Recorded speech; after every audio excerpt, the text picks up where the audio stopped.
right, good evening, ladies and gentlemen. This is Brock Beard from lastcar.info and coming at you right after the conclusion of the Cracker Barrel 400 at the Nashville Super Speedway, where unofficially, pending the results of post-race technical inspection, Ryan Blaney has pulled off a win. And of course, as the broadcast is always so quick to mention, even in the prime era here, that he has punched his ticket into the playoffs and DNFs don't matter and so on and so forth.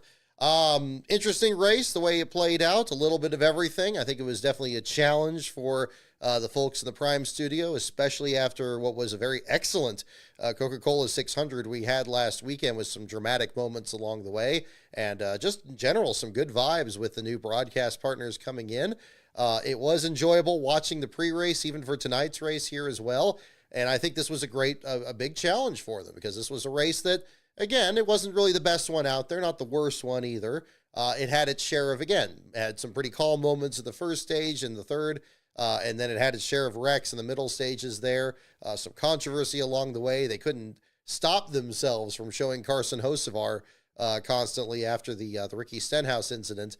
So, again, kind of an interesting way that all of that played out there. But again, I think that the folks over in the Prime crew there did a fine job under the circumstances there to present this race as engaging as they could. I think some of the tougher habits from the Fox and NBC era of just constantly filling the air with just noise and stuff are a little bit hard to kind of contend with there. But at the same time, I think that, again, Corey LaJoie and Carl Edwards down there to kind of, recontextualize what was happening in the race. They were doing a fine job. Pit reporters were doing a fine job. And again, the visuals, the overall audio-visual experience of the race was just fantastic. Loved the anticipation of waiting through those final few minutes there before the start of the broadcast there. And even then, they kind of went the extra length to show when Des Bryant was there on pit road and kind of meeting with other drivers and so forth down there. So again, I think it was really interesting to see how all that played out there. And yeah, it kind of a race where, more often than not, you're going to get a race like this where, again, it's maybe not the best one out there. Maybe you do have a driver that just, puts the hurt on everybody else out there. And, we saw that more or less in the Xfinity race, not so much in the Truck Series. Certainly the driver featured here on the shirt for tonight put on quite the show there at the end of Friday's race, and we'll be talking about that again here tonight. Again, congrats to Blaney on the win. Given the great runs and terrible luck he's been having, it seemed like only a matter of time until he'd be able to win a race this year. A little surprised for it to be this one here, but I figured almost maybe Michigan next week would probably be a good chance. The Ford teams and especially the Penske teams seem like they keep that track pretty well in mind. But interesting the way that all that turned out here at the exact same time. Carson Hocevar in the second spot, tying his career best from Atlanta earlier this year. Looked like he was going to really have a chance at maybe chasing down Blaney after the last round of pit stops there. Unfortunately, a little bit too big of a gap, even after Blaney was breaking loose towards the end of it. But Hocevar doing a fine job out there. As to the major incident there, again, that ultimately determined your last place finisher today, Ricky Stenhouse Jr. with his first DNF of the year, and it's also his first last place finish in 4 years, dating back to Atlanta back in 2021. A bit of a turning point there for him as well. I'm willing to chalk that up as a racing deal. I know everybody seems like they're keeping tabs on Hocevar and just making a case against him here and this and that. I've seen much more egregious cases of it here. And in fact, when we had other wrecks happening in this one, such as Corey Heim just not clearing himself coming off turn 4 and crossing Brad Keselowski's nose, it seemed like that was just kind of a treacherous part of the track. And indeed, that's pretty much where we saw pretty much all the incidents in the Cup Series race tonight. But again, I get that the media is a big part of really trying to make heroes and villains and try to create their rivalries and all that. And I guess I can't fault them in that sense, as long as they're being pretty truthful to what's actually happening there as well. Now, I don't know if I'm saying this, and while those of you who are still watching the Prime post race, if there's any kind of fisticuffs happening there in the infield, it didn't seem like that was going to be the case from the interview that Stenhouse gave to the media there after the immediate aftermath of the incident. And indeed, this track, unlike North Wilkesboro, actually does have a tunnel, so you can actually get back out of the track quite easily. So I don't think we had necessarily the same circumstances as the Wilkesboro race from last year. But regardless, Blaney, your winner over Hocevar in second, Denny Hamlin in third, with no air conditioning and no drink system functioning in the car. Gutsy performance for him. It's good for him that this was not a day race. In fact, that was kind of one reason I was pushing the Cartoon Network contest today. I thought this was still a day race, honestly. Forgot that it was a night race here. But regardless, we'll get to that here in just a little bit. I'm going to kind of front load that on the show here in a little bit. But Hamlin, again, gutsy performance, looked very good out there. That progressive car becoming a bit of an established figure there in the field, leading 79 of the laps here today. Logano in fourth, and William Byron in fifth. Byron looking to get his feet back under him here again. The Daytona 500 champion looking strong.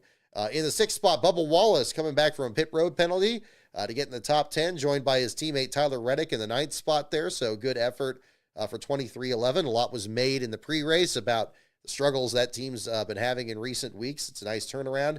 And speaking of which as well, Eric Jones, I think, was probably one of the most impressive drivers in this field, despite the fact that he wasn't the winner, and but was competing in the top five. Had a good old fender banging deal there with Christopher Bell going into turn one, both of them chasing each other to the inside there, and Jones standing his ground, doing a fine job with that, and unfortunately scooping another Toyota driver out of the way. As much as the folks over at TRD probably weren't too happy about that, Jones is a driver that is always kind of overlooked here. Has had some bad stretches there in the Legacy Motor Club when they've been trying to make adjustments, but he's a talented driver, and in the right circumstances can find himself very much in contention, and we saw that tonight. And in a year where John Hunter Nemechek, his teammate, has really been stealing the thunder from him here, including that fantastic run the 42 had in the 600 just last week. Great to see the 43 back up there having a good run, and the Dollar Tree machine looked very strong out there. I thought really was going to be a surefire thing for a top five. Comes home just outside of it there in the seventh spot, but still, again, a solid performance in the continuing story of Legacy Motor Club. And kudos to Junior for continuing to chronicle that in these broadcasts as well. And again, being very clear on that in this broadcast here too. So again, Jones in the seventh spot. Kyle Larson coming back from an early issue there, broke loose at the start, dropped almost to last place at the very beginning of it there, coming back to finish at the eighth spot. And Christopher Bell, after the aforementioned issue with Jones, coming back to finish 10th. So not quite the 40th to first that we saw from Ross Chastain just last week. However, we did have a number of drivers climb back into contention. And I think one thing that really helped in that regard, although maybe it's not the most exciting aspect of this, is having a long green flag run to the end. Really something I think that lends itself very well to the racing at Nashville here. You can have situations where, even in this car, with the problems that it has in the Cup Series here, drivers able to recover and actually, been able to salvage a decent run out there. We did see issues with passing very early in the race. Seemed like hardly anybody was able to kind of clear each other at the beginning. But this seems like a track that, and I saw somebody else mention this on Twitter, and I tend to agree that maybe it just kind of comes alive when it gets to be nighttime, and then the track actually kind of evens out a little bit more. Again, not to say that there's not room for improvement. Seems like I'm saying that about every week here. But with the potential, maybe, of there being increased horsepower later this year, hearing reports about that at least being discussed again, how much more horsepower or how much of an effect that's going to have, we'll find out in due time here. But regardless, I think with some of these performances up there, very interesting to see. Zane Smith coming back to finish 13th, one of the best runs he's had this year as well. Good to see. Some good battles there. But again, the battle at the back of the field was itself pretty interesting. J.J. Yaley with what sounded like an electrical issue, some kind of problem where either the car didn't fire or it fired and then cut back off. The crew immediately under the hood as he was about to roll off in the 38th spot at the beginning of this race. The New York racing team really wanting to do the best they can with this Fanatics Sportsbook sponsorship that came on board both for this race and the upcoming championship race at Phoenix, which is, of course, Yaley's home track, looking to get the best run they could. They had the very difficult decision to push the car behind the wall while the cars are completing the pace laps. And kudos to Jay Guy and the folks over there at the New York racing team. It must be said, the fact they were able to diagnose whatever the issue was and get him back out there where he only lost one lap to the field and ultimately got those laps back in the closing stages. Yes, he dropped back a bit further back at the end and finished 3 laps down at the finish, but getting them back during the caution flags in the middle stage of the race, and for a time being back on the lead lap, again, another impressive rally for that team there as well. In fact, at one point actually passed Chad Fincham, who was really struggling with handling issues, really not able to get the power down on the garage 66 entry for Carl Long. Had lost touch with the field. He's about 11 seconds back of the leader after only about 4 laps, which is something because the next car in front of him was only about 7 seconds behind the leader. So about a 3 or 4 second gap, completely stranded by himself, and indeed had to struggle the rest of the night. Fincham ends up finishing another distance back, about 12 laps down at the checkered flag. Really kind of a measure of the struggles they have. I don't know what the next start for the 66 is, but hopefully they can return to the garage there and figure out whatever their plans are down the stretch here, whether it's the road courses, the super speedways, or something in between there at the same time. All of this on top of what was the story coming into the race, that A.J. Allmendinger's team had an infraction with the front splitter of the car, that there was an adjustment that was made illegally, and NASCAR clamped down on them pretty hard. I think even pulling one of the crew members' hard cars, which seems pretty extreme in this case here. But again, a difficult situation where they ended up parking the car for about 10 minutes of practice. Allmendinger came back, actually ran 11th fastest in that practice session and qualified 17th, but had to go to the back of the field, do a stop-and-go penalty, lose a lap in the process. I believe lost a second lap shortly after there by the time the first stage had wrapped up. But where did he finish ultimately in the results? Not quite that high. I believe, where was he? Was he about, is it 15th? 20th. So in the top 20 there at the finish, and finishing on the lead lap. Again, a great recovery there too. Again, not exactly the most passing in the opening stages of the race, and it definitely does still highlight issues with the car, but there were still stories that were happening out here, and some covered a bit more than others. Something else that Prime could still work on, just like any of the other networks there too.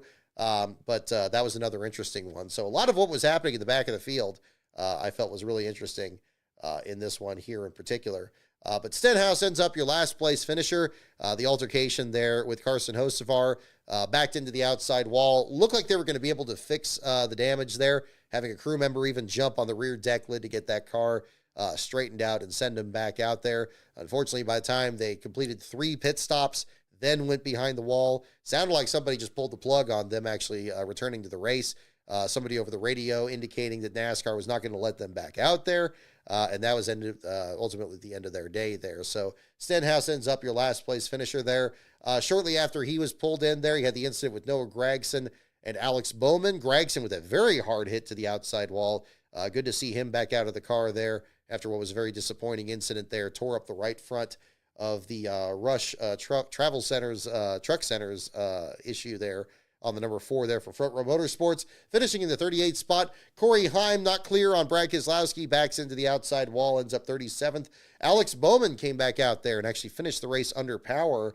About 82 laps to go, came back out after significant repairs. They even replaced the rear bumper. Kind of surprised they put in the effort to return to the track 105 laps down, reminiscent to what we saw with Kyle Larson back at Darlington. His teammates, one of his teammates, of course, over at Hendrick Motorsports. But Bowman's still able to salvage at least one position there and get up to the 36th spot there by the checkered flag, but still behind Fincham by 100 laps at the checkered flag there. So Bowman climbed no higher. But Yaley able to get ahead of Fincham in the 34th spot, and the rest of the field working their way in there as well. But yeah, again, a little bit of everything. Kind of a race that in some senses kind of came and went, although I've forgotten coming into this just how long the Nashville race is. Even though it's a 400-mile race, which are so common in the sport these days, I don't know what it is about. You think with the concrete surface, it would be faster in some senses or anything.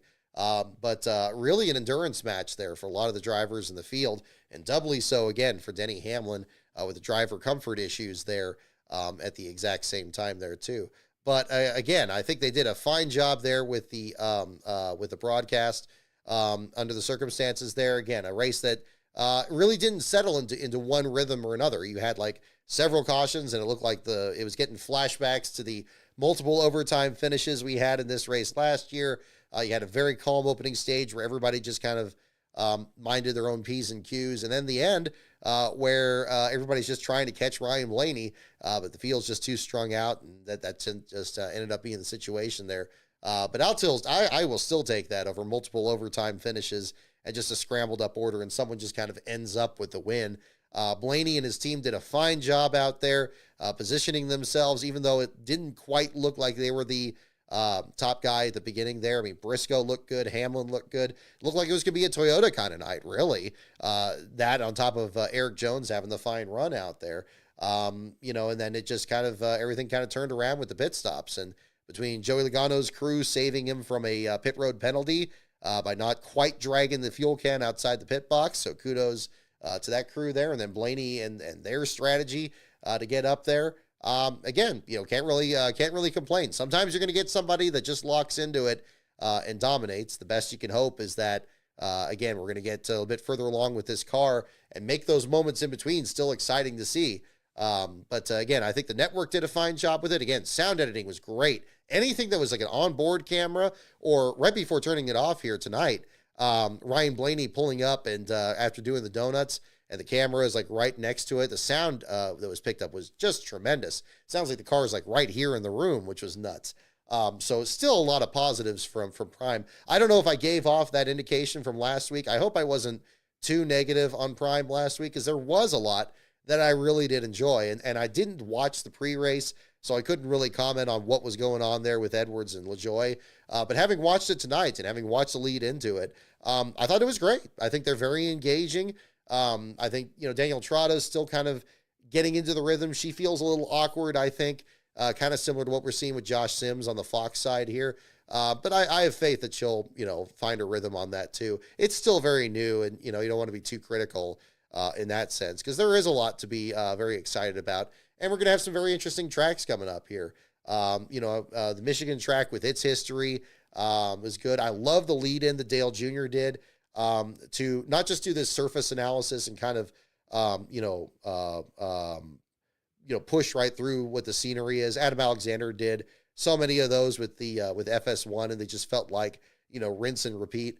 Junior doing a very nice lead in there about the Nashville area and its racing history as well. And just makes you, I like when they present the area as a character in the story. A lot of the classic ESPN broadcasts, I feel, did a good job of that too. And at least had that be part of the opening of the broadcast there.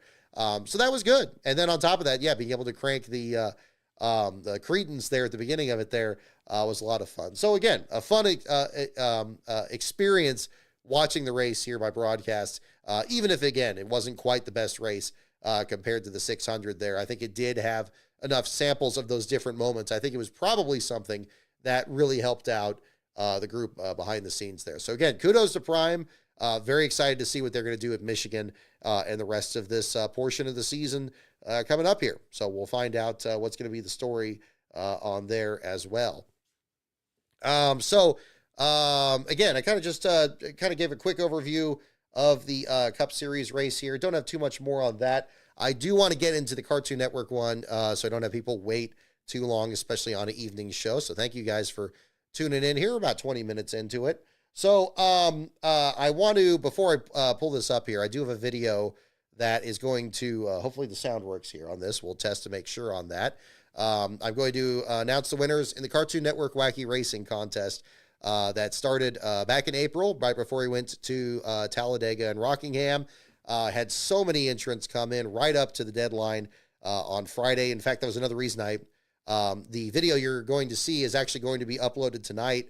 Well, it's already uploaded. It's going to be revealed publicly here tonight. It's an update of that latest video I did, part 4 of the fictional paint schemes there, and kind of stringing the stories together. We did have a couple late entries that, again, they came in before the deadline, and I wanted to make sure they were in the video too. So this will be a re-upload, basically, and I figured I'd take this opportunity to kind of make the reveal of the prizes part of the video too. So I'm not going to make you watch the whole thing because it's about a 20-minute video.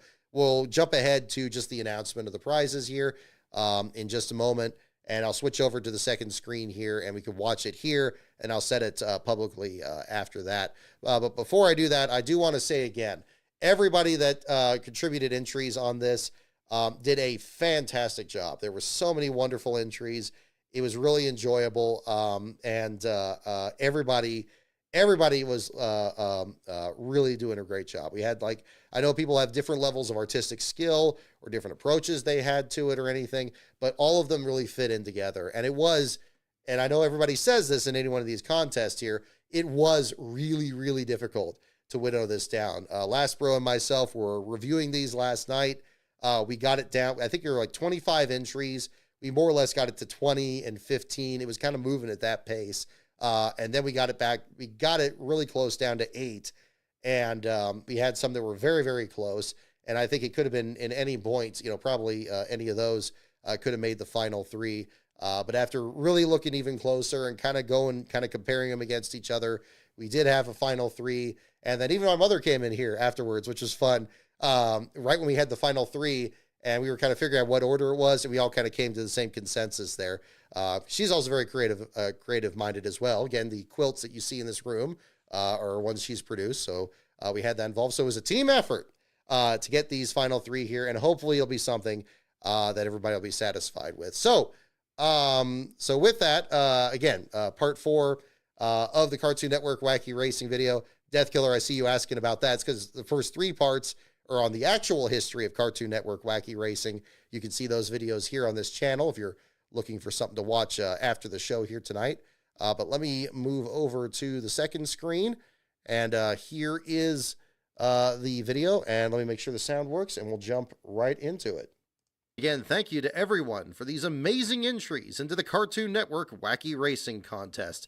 It was not easy to pick 3 winners, but here we go. In third place, in the number 90, Ed, and Eddie, Inc.'s Custom Catering Ford for driver Rick Mast. Congratulations to @TheCityverse.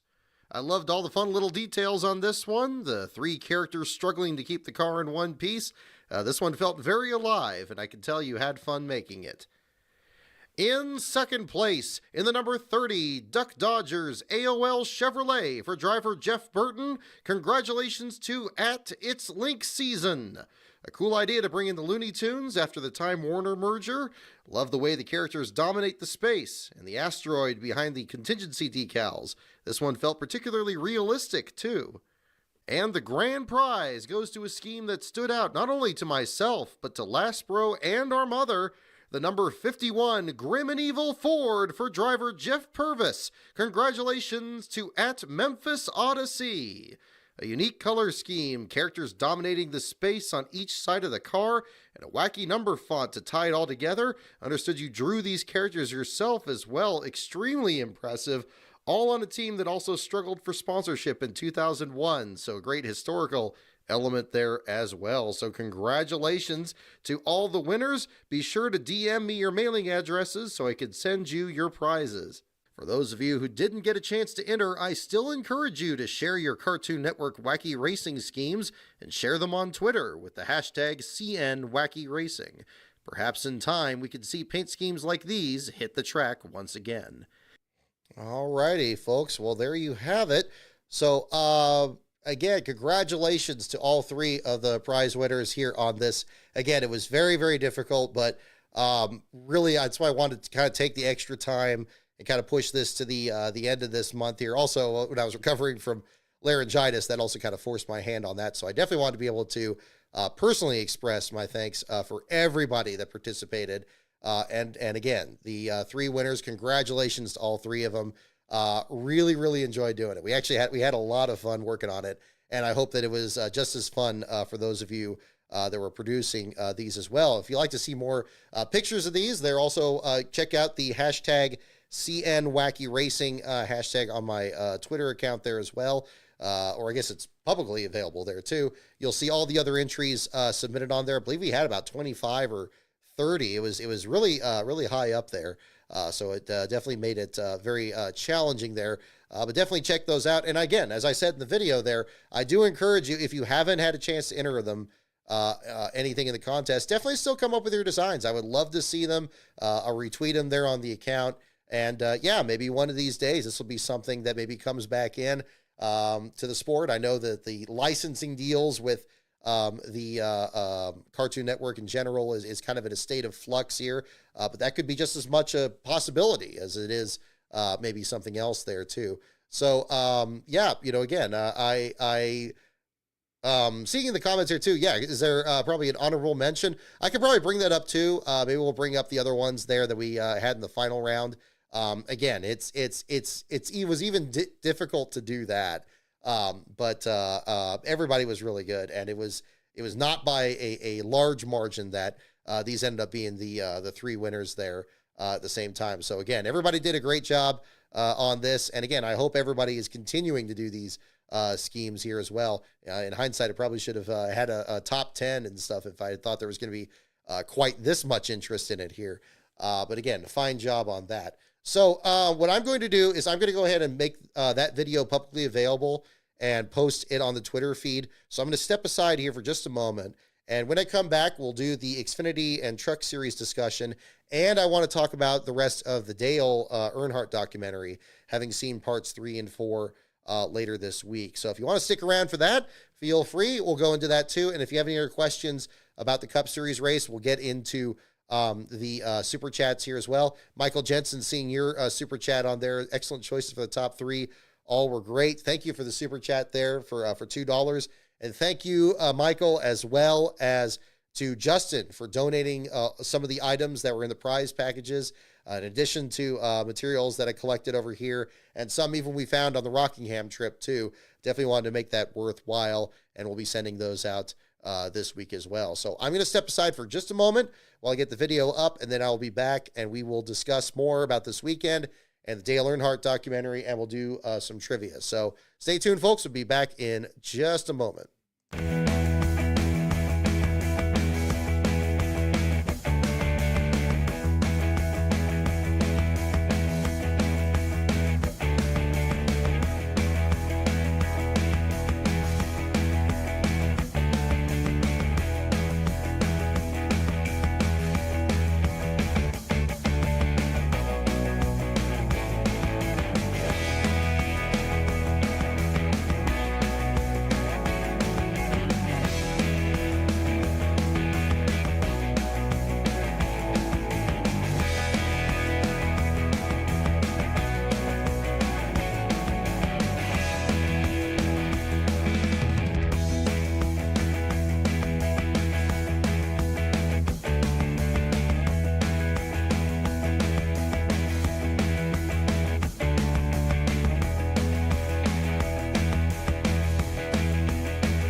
Okay. All right. We are back, ladies and gentlemen. So I just posted the video on there again.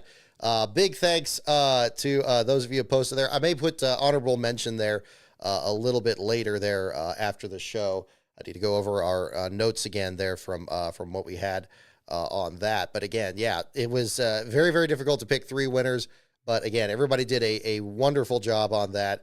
And again, we may do something else like that in the future. Again, especially if there's a subject like that ties in with kind of, one of the videos here on the channel. We'll see. I don't know what that will be. Right now, my focus is much more on 500 days and field fillers. We're in the process of kind of getting those across the line here.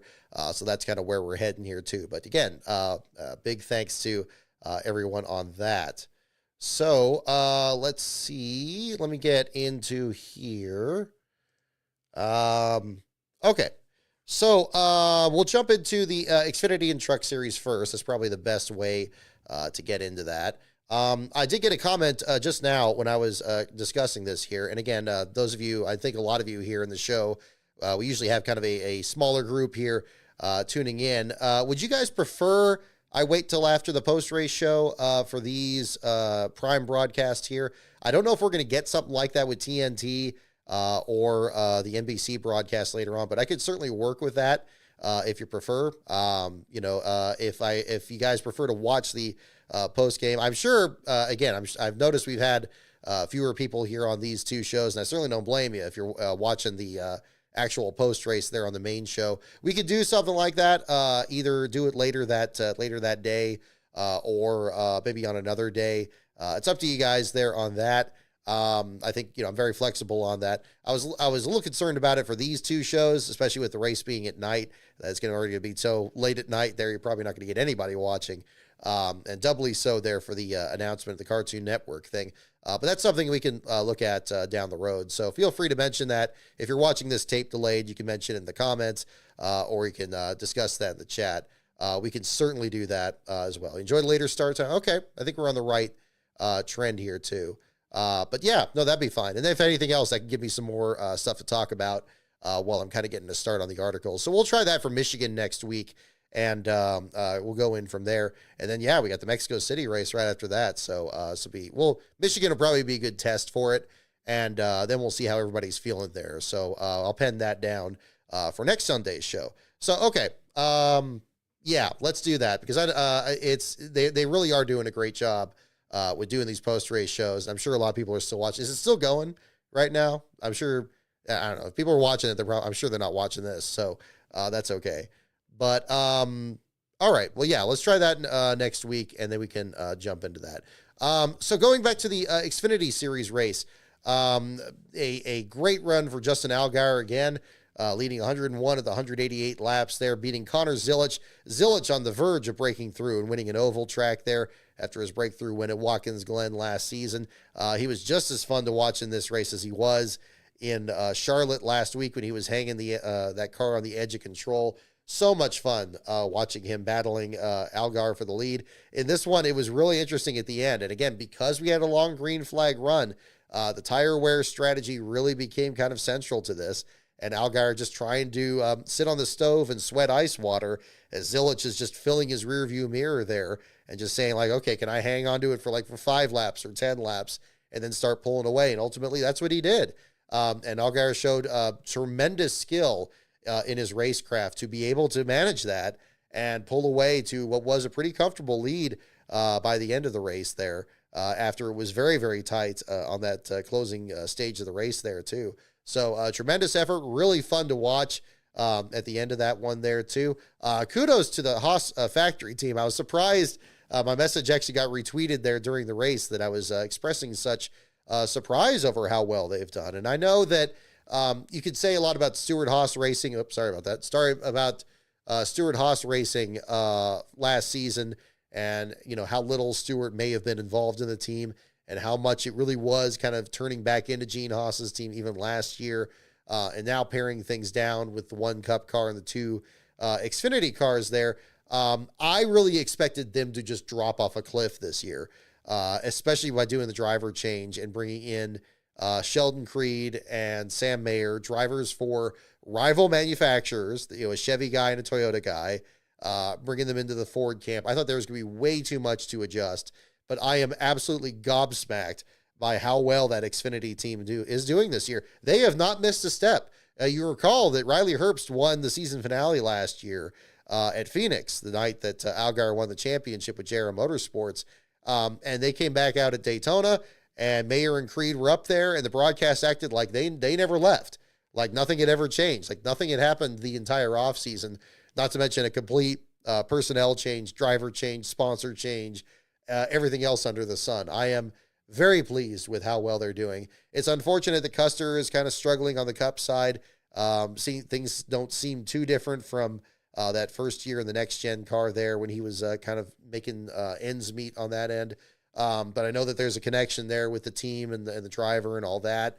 But very impressed with the Xfinity program. They've been so much fun to watch. I actually like the rebranding of the team too.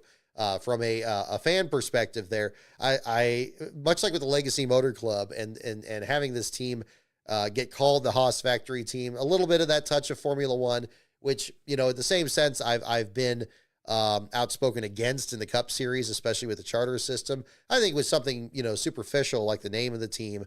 It's kind of fun. I thought it was cool. I deliberately sought out any merch that they had over at Talladega. I picked up one of the Mayor shirts. And they had some cool branding there with it on that. And I know that Haas is not at all the top team in Formula One from my limited experience watching that series there as well. Really pleased with how well they did. And really both teams were racing each other very hard between Creed and Mayer there. And both maybe on a different day where Allgaier or Zilich weren't a factor, or they just were struggling a little bit, or just missed the setup, which seems increasingly unlikely. Those two are just, they seem destined to be battling each other in any number of these races coming up, resuming with Mexico City here in a couple of weeks. I was very pleased with how well they've been performing and all that. And I like the branding with the 41 and the number kind of look like a capital H. I think that looks pretty cool on the Autobell number 41 there for Mayer. As well as on Custer's car in the Cup Series there. So again, them being third and fourth, Ross Chastain in the Cup Series, an Xfinity race again, he not really much point in him being in it, but enjoying running the 9 car there and finishing in the 5th spot. Eric Almirola, Austin Hill, Jesse Love, Carson Kvapil, and Sammy Smith rounding out your top 10 there. Just outside the top 10, Corey Day getting an 11th place finish there. Fine job by him. Again, a driver that just got his career best finish in the Truck Series race on Friday. Had a spin early in the race, came back from that. I mean, again, I know this, the story probably from these races and the Jeff Gluck poll is probably gonna be like, nobody can pass. It's impossible to pass. Well, but really looking throughout this weekend, I can't help but notice how many of these come from behind runs happen in these races. And whether it was all on pit strategy or just luck or whatever the deal was, I still think that's really compelling, and I think that they put together a good show there at the same time. So we'll do that and see what see if that's going to be a continuing story for future races here as well. One driver missing from this group, of course, ended up being your last place finisher.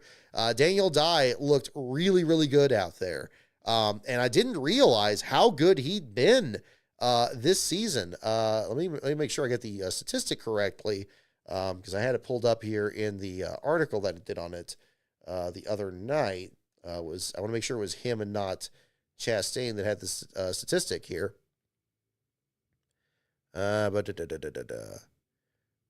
Yes. So kind of what was an amazing deal here for Daniel Dye. He had a last place run at Daytona. He got collected in the big wreck. First few laps of the race, just nothing he can do, ends up in last place, gets the disqualification after finishing in the top 10 with what would have been his 6th top 10 finish of this season, this being Daniel Dye. The rest of that season in between, so about 10 races in between, never once finished worse than the 19th spot. Never once, really had a DNF in that stretch. Which is impressive. So I know Daniel Dye, you get the aspect of the pay driver. He ends up in the same conversation as Riley Herbst and Brandon Jones and some of these other competitors. And, there's stuff to be said about that. But especially in a year where his teammate Christian Eckes is having just miserable luck in that 16 car in the Xfinity side. In fact, is the leader in the last car Xfinity standings this season, as unbelievable as that may well be. And the struggles that they've had with ECR engines on the Cup side, with AJ Allmendinger's outspokenness on the subject there too. I think Daniel Dye is doing an amazing job in that number 10 this year. And, maybe a first win, maybe that feels a little harder to go for there, given the talent that's up there and how dominant the JR Motorsports cars continue to be. But again, maybe things will turn around. He's at least on the same tier I would put him with Ryan Sieg and those guys of being kind of the best of the rest that are able to get up there and contend with the Cup Series caliber teams. Of course, Kaulig has a Cup team, so that I guess that's a big reason why. But Cup level talent at the same time too. So very impressed with that, and hopefully that'll be something that we'll find out about that coming up here too. But unfortunately, was not a good day for him on this one here. The Xfinity Series sides ends up getting disqualified after he led 3 laps, finished in the top 10, wasn't meant to be, dropped to the back of the field there as well. It was going to be Parker Retzlaff, and this is a stat that I think probably hasn't happened before. I don't really track this in my last place statistics, but if memory serves, Parker Retzlaff was going to be last place at Charlotte last week when he was had an engine failure in the opening laps of that race, and ultimately was bumped out of last place after the disqualification of Sammy Smith, who also finished in the top 10 in that race. And so in this case here, Retzlaff was again at the back of the field, this time in a wreck with Kyle Sieg. Just again, tight racing through turns 3 and 4 that became kind of calamity corner. Junior talking a lot about the bumps going through that turn and how much that has changed things this season. But regardless, ended up in the outside wall. Looked like it was going to be another last place run, his first since Talladega. We were covering the action out there. But in this case here, he gets bumped out of last place again, back-to-back weeks with different drivers under different circumstances for different penalties. But the result ends up being the same. So kind of a wacky set of circumstances there at the same time. So Retzlaff ends up next to last. Ryan Ellis off his top 10 run there last week in Charlotte. Unfortunately ends up getting collected in a really bad restart incident there. Sheldon Creed and the others at the front of the field there just really didn't seem like they were getting going on that one. Had a big stack up in the middle of the field, and a number of drivers involved. Ellis and Eckes having the most serious damage. Eckes, again, with his bad luck continuing. Of course, he ends up involved in that incident. And then William Sawalich getting the pole position there, leading the first 37 laps and looking to turn around what's been a difficult season for him. Very, very disappointing in how his year has gone in the number 18 car. Ends up spinning down the back stretch and blowing an engine late. He ends up in the bottom 5 there as well, bookending what was kind of an unusual weekend for him at the same time. Looking at the drivers that didn't qualify for the race, I saw a mention here in the chat there about Glenn Reen. Seems a name that seems a bit more unfamiliar in the sport. And it was mentioned, that he finished on the lead lap at Loudon last year for the Joey Gase efforts, which also was not his first start. Remember, that actually got moved up to Iowa when they were looking to fill the field, and he ended up dropping out of the race about 20 laps into it and getting in last place in that event, which was kind of a last-minute deal there too. But Reen, unfortunately, not able to qualify for the race to join teammate Mason Maggio there in the number 53. And Catherine Legg ends up not qualifying there for Jordan Anderson's team, the Nashville race.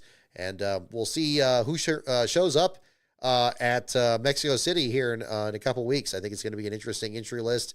I know there was some news about that this week with the potential of international provisionals and some controversy over that, talking about it very similar to what we saw back at Daytona. We had 41 entrants out there, and basically the Castroneves provisional to make sure he started the race, which ultimately he did need because of issues in the dual races there. I have no problem with it. I think for this Mexico City race, given the fact that it sounds like everybody's traveling down to the track in a convoy together, and they're leaving Mexico City in a convoy together, and knowing how far Mexico City is from the border, it probably would be easiest just have everybody there. It would be unfortunate to not qualify for the race, but still be able to start the event, even though you're not getting prize money or whatever. But at least you're getting some attention. At least you're able to do sponsor activation, get your brand in front of an international audience.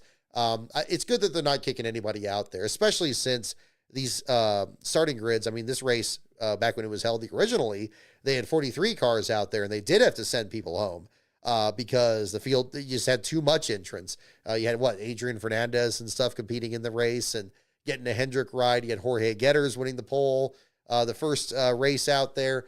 Then ultimately you get Scott Pruitt and Juan Montoya out there competing later on. It was very big to compete in that race.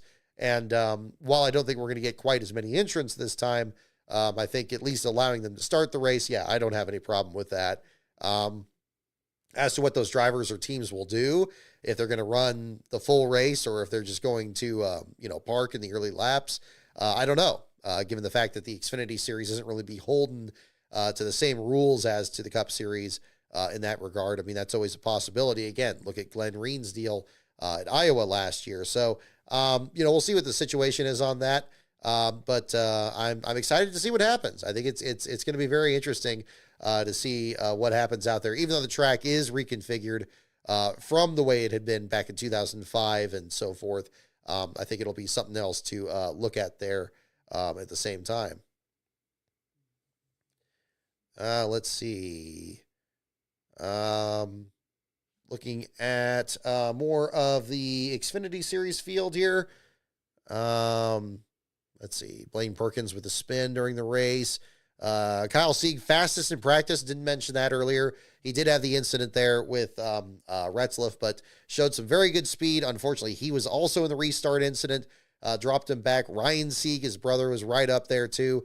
I don't know where he got this damage, but there was later in the race, it was shown there was a bunch of tape on the nose of his car. These are little things like that on the one hand, I think it's good that there's still print media and other people in social media and so forth that attend these races, that find out what's happening with these incidents that don't get reported during the broadcast. But I'm still a little disappointed the broadcast doesn't seem to have much curiosity with things like this.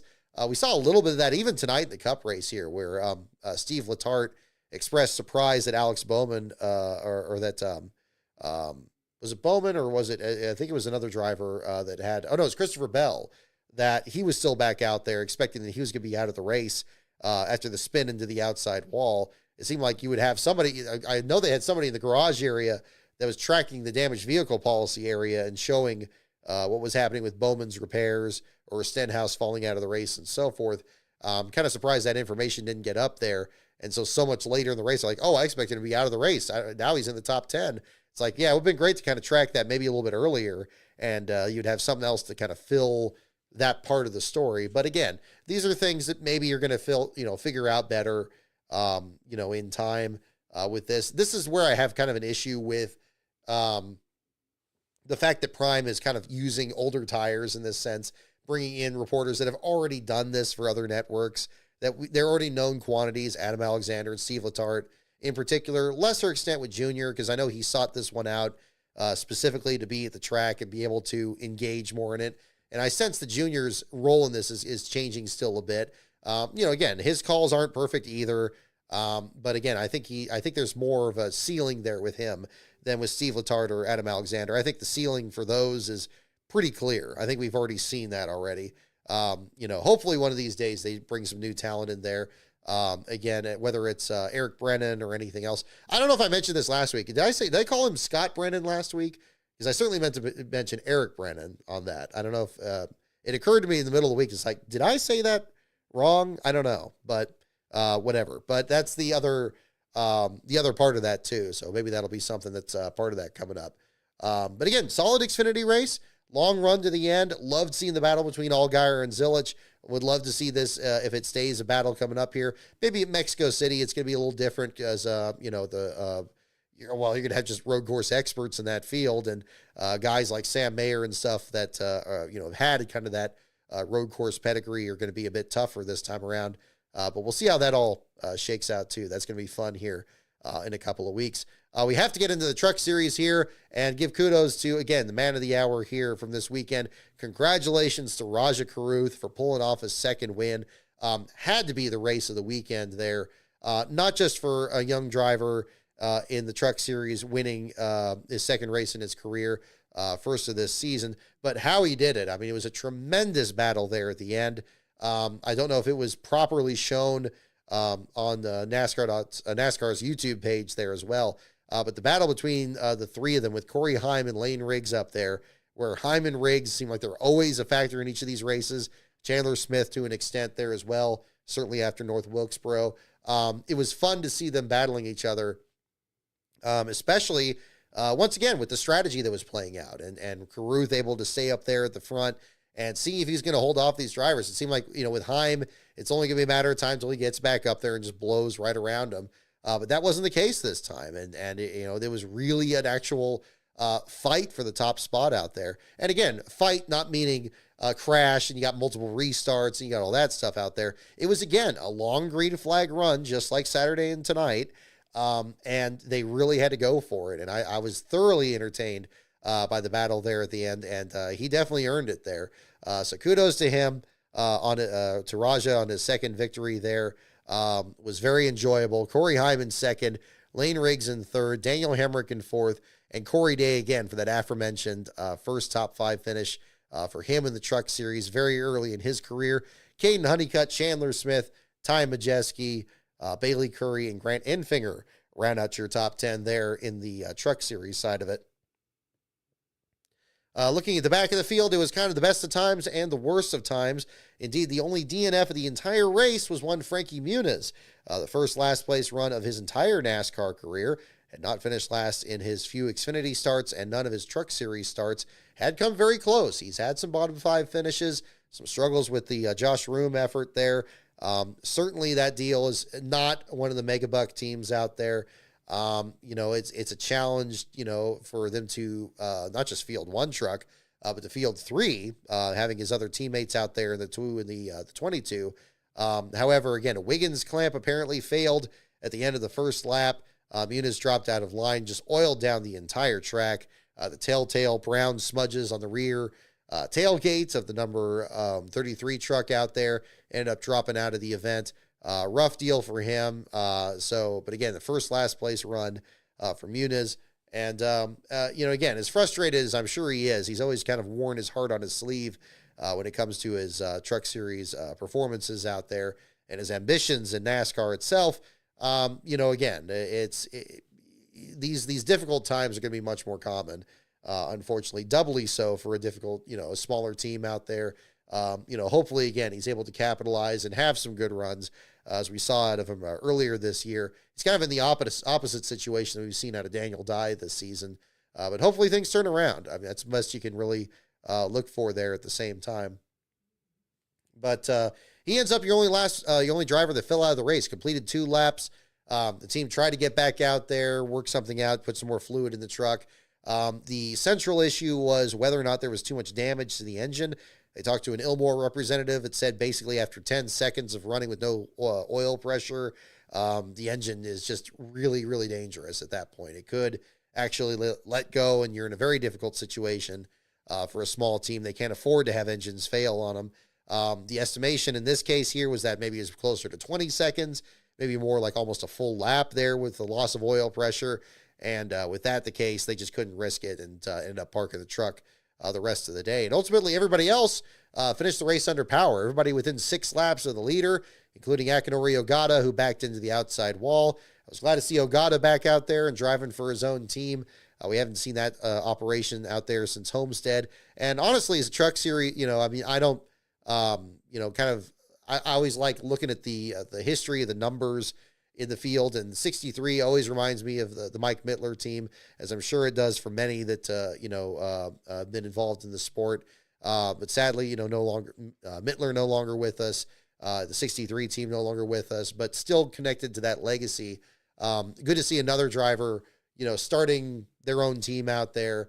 We'll see what direction that goes. And also some nice paint schemes. I think Ogata's truck looks pretty hip too, but noticing on the leaderboard that NASCAR.com had, they actually still use the Mike Mittler numbers in the leaderboard. So that was pretty cool. So that's another thing where it gets to be fun to kind of see that connection still out there. So kudos to him. Not a run that I'm sure he wanted out there, finishing next to last there in the running order. But again, still finishing under power within 6 laps of the leader. And if there's more attrition, then, we'd have a different story. But that was the case there. Tony Bradinger, Tyler Thomasy, and Nathan Bird completed your bottom 5 there on the Truck Series side at the same time. So again, kudos to them there. So again, a solid weekend here. This one, again, it was an interesting way it played out. Long green flag runs at the end, some incidents along the way. Again, still really enjoyed. Kind of seeing the next step of some of these storylines building here. Again, Allgaier and Zilich on the Xfinity side, Lane Riggs and basically just the field against Corey Heim in the Truck Series here. Seeing some other new winners there along the way with Raja Caruth and Ryan Blaney now punching their ticket in the playoffs for their respective series. So, don't really have too many things to complain about in terms of the on-track product. In terms of the broadcast, that's a very different deal. The Truck Series broadcast, and I'm tempted to kind of bring up the footage here again. My goodness, what was going on there? They just, it's starting to get to a point there where it's worse than a distraction with the Truck Series broadcast. Like they're not listening to each other. Like they're starting to make the same joke and then doing the same joke again, or something will happen and they'll ask each other what's happening, even though they're looking right at it. It just felt really, really off. And it's unfortunate. Frankie Muniz' situation. I mean, really between that one where he was leaking oil around the track, and it took about 7 laps for them to even show him in the garage area, and even longer for them to show him leaking oil while they're cleaning oil around the track. I mean, you heard about fluid, and the cameraman doesn't seem to know where they're going. It's like it's almost coming apart, which is so frustrating because, as we saw in that truck race where you had Raja Caruth and Lane Riggs and Corey Heim up there, they were putting on a great battle. It's not like the racing is bad. And yeah, you can listen to the radio, as we did as well. Coming back from the Talladega trip, we listened to the radio for the Texas truck race, and they made it sound like it was just the biggest thing ever. Not just the next race on the schedule, not just, copy and paste. Oh, okay, we're at the end of this stage. Oh, we're at the end of this stage. Okay, it's over. On the next week. It's like it actually felt like something of consequence was actually happening. I'm just not getting that from this one. And they had Jimmy Little, Regan Smith, and Michael Waltrip in there, and it just felt so clunky. How much of that is remote broadcasting, or if they were there in person, or whatever the deal is.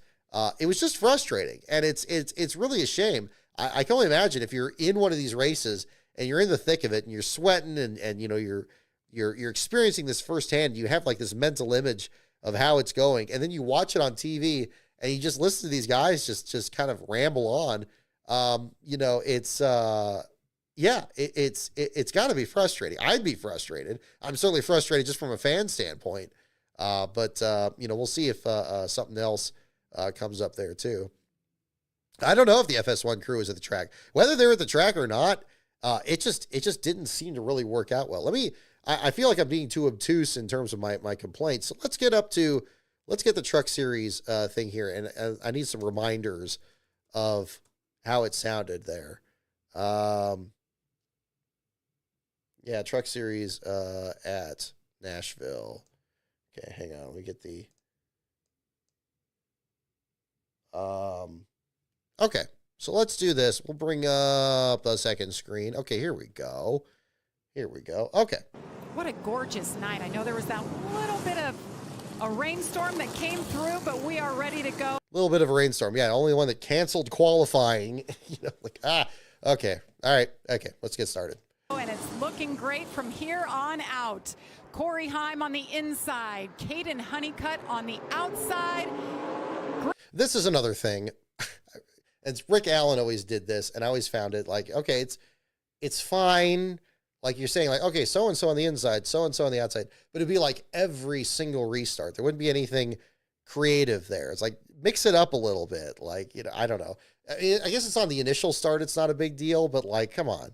When they do it every time, it's like, okay, well, who's doing what? Like, who's the driver to watch? It's not always going to be the people on the front row. And even if they are on the front row, maybe it's like somebody that's on old tires, or somebody that's, that stayed out that didn't pit, or whatever else is going on there. The initial start, it could be a bit different, but still. Green flag is in the air, and we're racing at Nashville. couple of them had cording early in practice, so maybe just little trepidation for a few, a little too loose for others. I think it's that pack. I mean, what is that? I mean, so this is happening all while Frankie Muniz is oiling down the track, and like they don't see anything. There's no aerodynamic side force, and so they're just racing hard, and like, you're under caution. Crashing. See, the camera guy doesn't know what they're looking at. Fluid in turn one, we're being told. Fluid in turn one. Cameras at turn three. Turn one camera. That would definitely cause it if that was the case. See, I mean, they're kind of trying to laugh it off, but it's like, what's going on? And, you know, I know these are highlights. This isn't like exactly the way it would look in the deal there, but I want to try to get like some other segments here. I won't make you watch this whole thing. That once is enough. I get it. First restart of the night. Corey Heim, Corey Day, Caden Honeycutt, Raja Caruth, the first two rows. Nice start by Day and a good push by Raja into the back of that 7 truck, giving use aerodynamics to slow him on here. Move up here. Pick up the stage win. Meanwhile, Kyle Busch is hanging on. Okay, yeah, here we go. Yeah, the end of the stage. This was interesting. I need to rewatch this. So you got Kyle Busch up there at the tail end of the lead lap because he has a penalty, and you got Lane Riggs up there looking to win the stage, but you got Corey Heim catching him. So do they, you know, how are they going to cover that? I almost got the sense that they were so disengaged that it seemed like they thought Kyle Busch was leading just because he's Kyle Busch and Regan Smith was hyping him up before the thing started. No, I like what Lane did on that last lap. He ran the middle of the racetrack, got a really strong run. We know he's much faster than Kyle, but can he hold off and win the stage? He's going to block. See, can he hold off and win the stage? Like, he's racing Heim. He's not racing Kyle. Like, I mean, maybe it's two thoughts linked together. He's looking to keep Kyle lap down, and he's also looking to hold off Heim. But I don't know. That just makes it so confusing. Like, focus on one or the other. Last lap. Bad angle. Look at that. Heim is all over him. This is for the win in the stage. The format, by the way, that, you know, broadcasts like these, we're urging them to have. Because it's like, oh, it's too boring to watch the whole race. We have to have cautions that come out at strategic points. You know, so now we're going to be excited about the stages. But now they're bored with the stages. So why even have them? Into the corner. Stage one. Corey Heim is all over him. Yeah, more than that. He almost ran him over. Hang on here and pick up the stage win. Meanwhile, pick up the stage Kyle win. Busch is hanging on. He's hanging on. He's not the leader. Who cares about Kyle Busch? Like, okay, yeah, he's hanging on the lead lap. You know, he's drove around Riggs. They're not going to catch him. Just ahead of Lane Riggs. I think they all thought Kyle Busch was leading. Like, when I watched this, I was like, it's like, is it just me? Like, I don't know. Time, guys. It's over. I think Lane's got this one. The camera has Kyle center of the shot, not Riggs. Like, Riggs, third career stage win. Corey Heim is right there for second. Raja. I mean, you know, there was way more that was going on there. It's just, see, and I know that's not the battle for the win. We'll get to that here in just a moment. I think we could actually, let's go ahead and just jump to that because that's pretty much the other major gripe I had from this one. So final stage, final lap. We'll kind of move back here. Yeah, here, let's get to the final 3 laps. Again, I'm not going to make you watch this whole thing. Bottom, here he goes. Raja's loving what he's seeing in his mirror right now, isn't he, Regan? Well, and you know, as you see Lane try to get this move, it's going to be so difficult to complete in 1 and 2 because Corey Heim has been so good, and they are close. Did they touch each other again? Did they touch each other again? Yeah, they did. They're running over each other here, trying to get the second spot so they could track down Caruth. And it's 2 laps to go. Get on the ball, man. Get on the ball. Look at this. I mean, there's other times when they're 3 wide or there's contact, they just fall all over themselves. Time has been so good. When you don't see that with 2 laps to go. Did they touch each other again? Straight away. The battle through 2. Raja Caruth setting sail, 0.7 of a second lead. Setting sail? I mean, they're tracking him down now. Corey Heim. The next flag they see will be the white flag. Here it is. Look, they even had to trim it ahead to move ahead to the finish line here. White flag in the air. Final lap from Nashville. Big run down the front for Corey Heim. Can he get there? Raja Caruth has tasted victory 1 time in his career. He put so much effort into learning this craft and becoming the race car driver that he is in the Truck Series. Okay, now that's good. That's good. Okay, let's be fair here. That's a good lead in. You know, you can kind of tie into that. Now, check this out. So here's the moment, and it's easy to say this after the fact and all that, but it's got to be said because nobody else is saying this to him. So you're calling Carruth home. You're bringing in the context, like, okay, it's a second win. He's trying to get back in there. He's really committed to this, and he's about to pay off. But you got to get the Lee Diffie needs to kick into gear here. Heim is catching him. You could see that he's catching him right here. So I think it's like he has a lead and he's coming down to it, but Heim's not done yet. And then you're setting it up perfectly. If Heim gets to like the outside and it's going to be like a photo finish, then you have like a springboard to jump right into it. That's what would be great. Instead, we get this. Learning this craft and becoming the race car driver that he is in the Truck Series. Entering turn 3, Corey Heim sets sail in there. Set sail in there. Okay. How about, how about a little bit more? Like, it's like, this is the last chance he has. Heim dives in there. Is it going to work? It's not going to. And then you get like Raja Carruth comes off the corner and wins his second career Truck Series race. Out of turn. He's sideways off the corner, Heim is. 4, Raja Carruth hangs on and wins it at Nashville. What a battle. Wow, that was... It's just, there's so much of a disconnect there. And I really don't get it. I mean, do we have like the actual battle here when they were near each other? I don't know. I'm belaboring the point here, but you see what I'm saying. It's just not there. Like, I know I'm not going to say that she's not into the sport or anything, because she is a wonderful pit reporter, right on her toes, very hardworking. But it just doesn't come across here. And it's not for everybody. Again, Richard Petty wasn't a very good play-by-play person. Ernie Irvan wasn't either. But nobody's going to say that they were terrible drivers because of it. It's a different skill set. It is a completely different skill set. So, yeah, just, nothing. It's like, and this is one of the most popular drivers in the Truck Series here. You better be on the ball, because this is going to get used in like hype material and stuff for, like anything to promote the driver and stuff, or promote the Drive for Diversity, for example, or whatever else. Just like, any of those Truck Series ads you see through the year. And I feel so bad for the people that have to like edit those together, because they got to cobble stuff together from other parts of the broadcast and sift for gold like a prospector there to get those little nuggets out of that and just kind of use that. And then, if it's not enough, then you got to use the radio broadcast, which handles it way better. And then you hear a lot of these ads and they pretty much just use the radio broadcast. But the TV broadcast isn't just some vestigial organ here. It's if anything, I think it's the more compelling part. It's has the even prouder history, and indeed people from radio getting into it. It's just so disappointing, because that was a great race.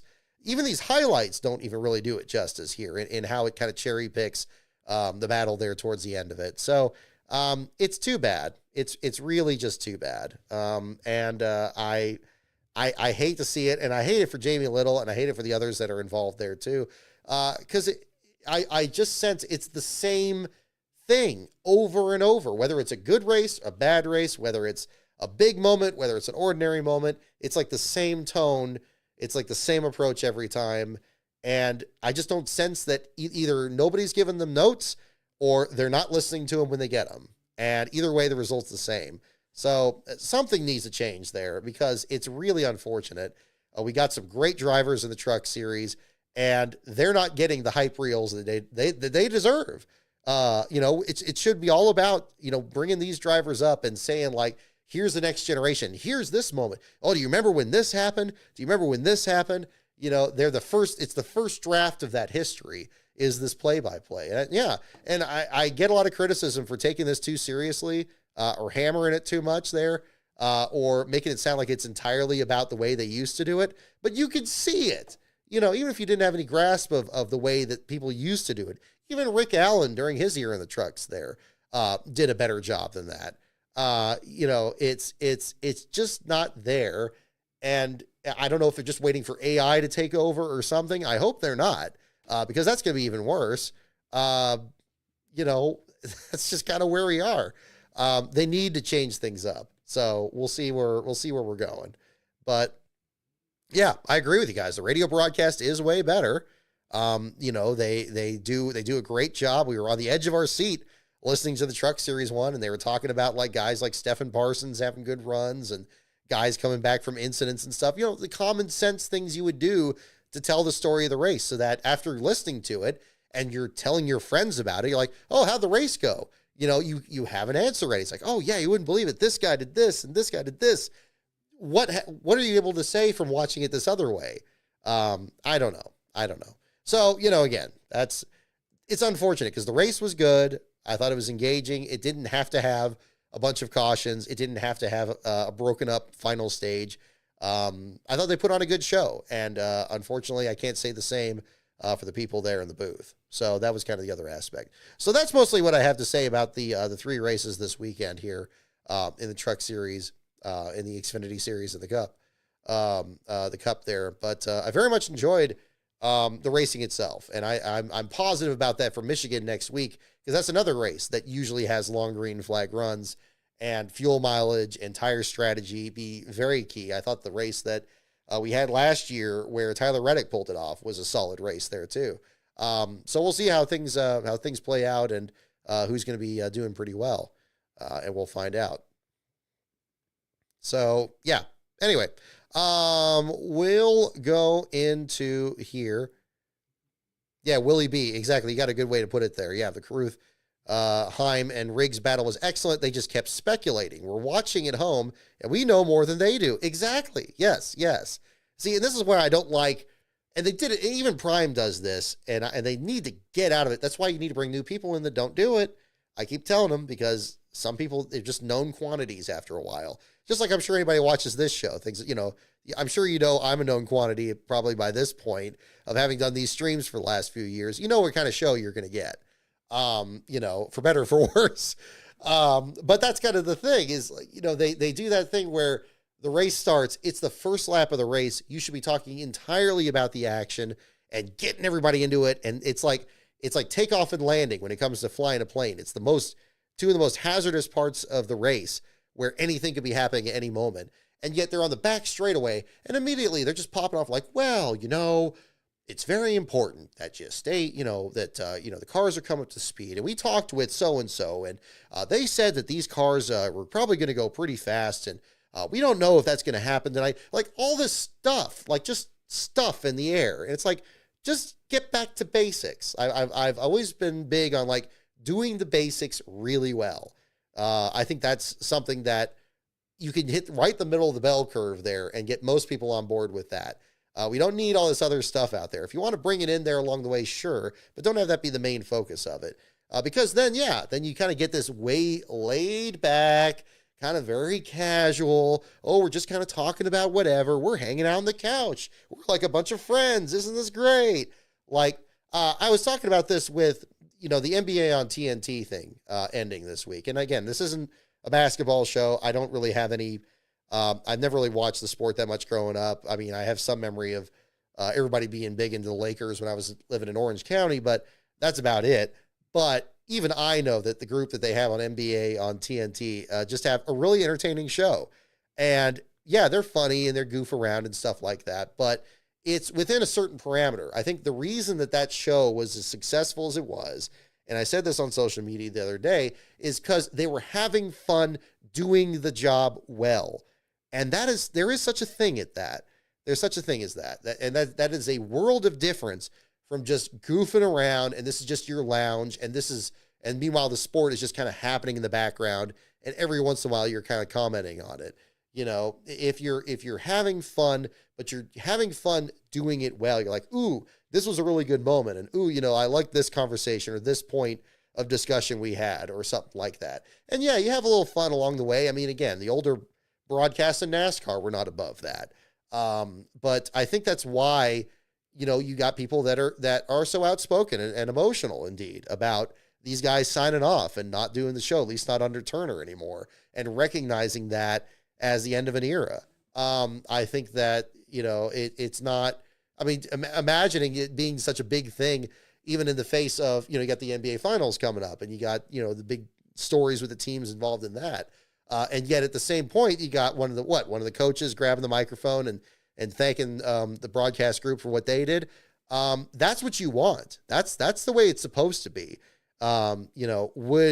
If Fox lost their contract to the Truck Series tomorrow, and there was going to be like one more race and like Jamie Little and stuff were in there, do you think that moment's going to happen at the end of it? Probably not. And I hate to raise the level that much higher, but I've always said this on this show here. I don't think it's outrageous. I don't think it's unreasonable to expect the most from professionals. They're professionals. They, for one thing, should be able to take the criticism.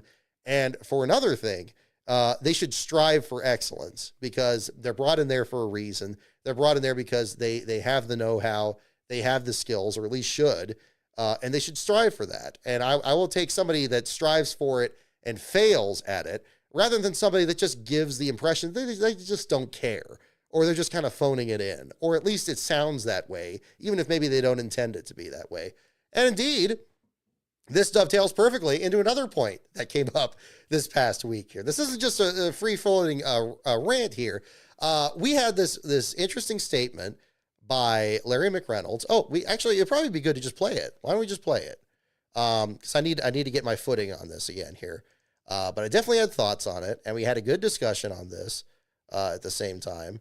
But let me bring this up on here, because we got a lot of traffic on this a few days ago, and I wasn't the only one. It seemed like everybody was pretty outspoken on this, and it's interesting to see this confluence of stories here, especially with the nature of broadcasting and Prime coming in there. I think when Prime came in and their Charlotte broadcast was as successful as it was, and people were so head over heels for it, it really shined a light on Fox itself, and it was no longer, oh, these are abstract complaints. These are keyboard warriors. These are people that they don't know what they're talking about. They don't understand the restraints of this.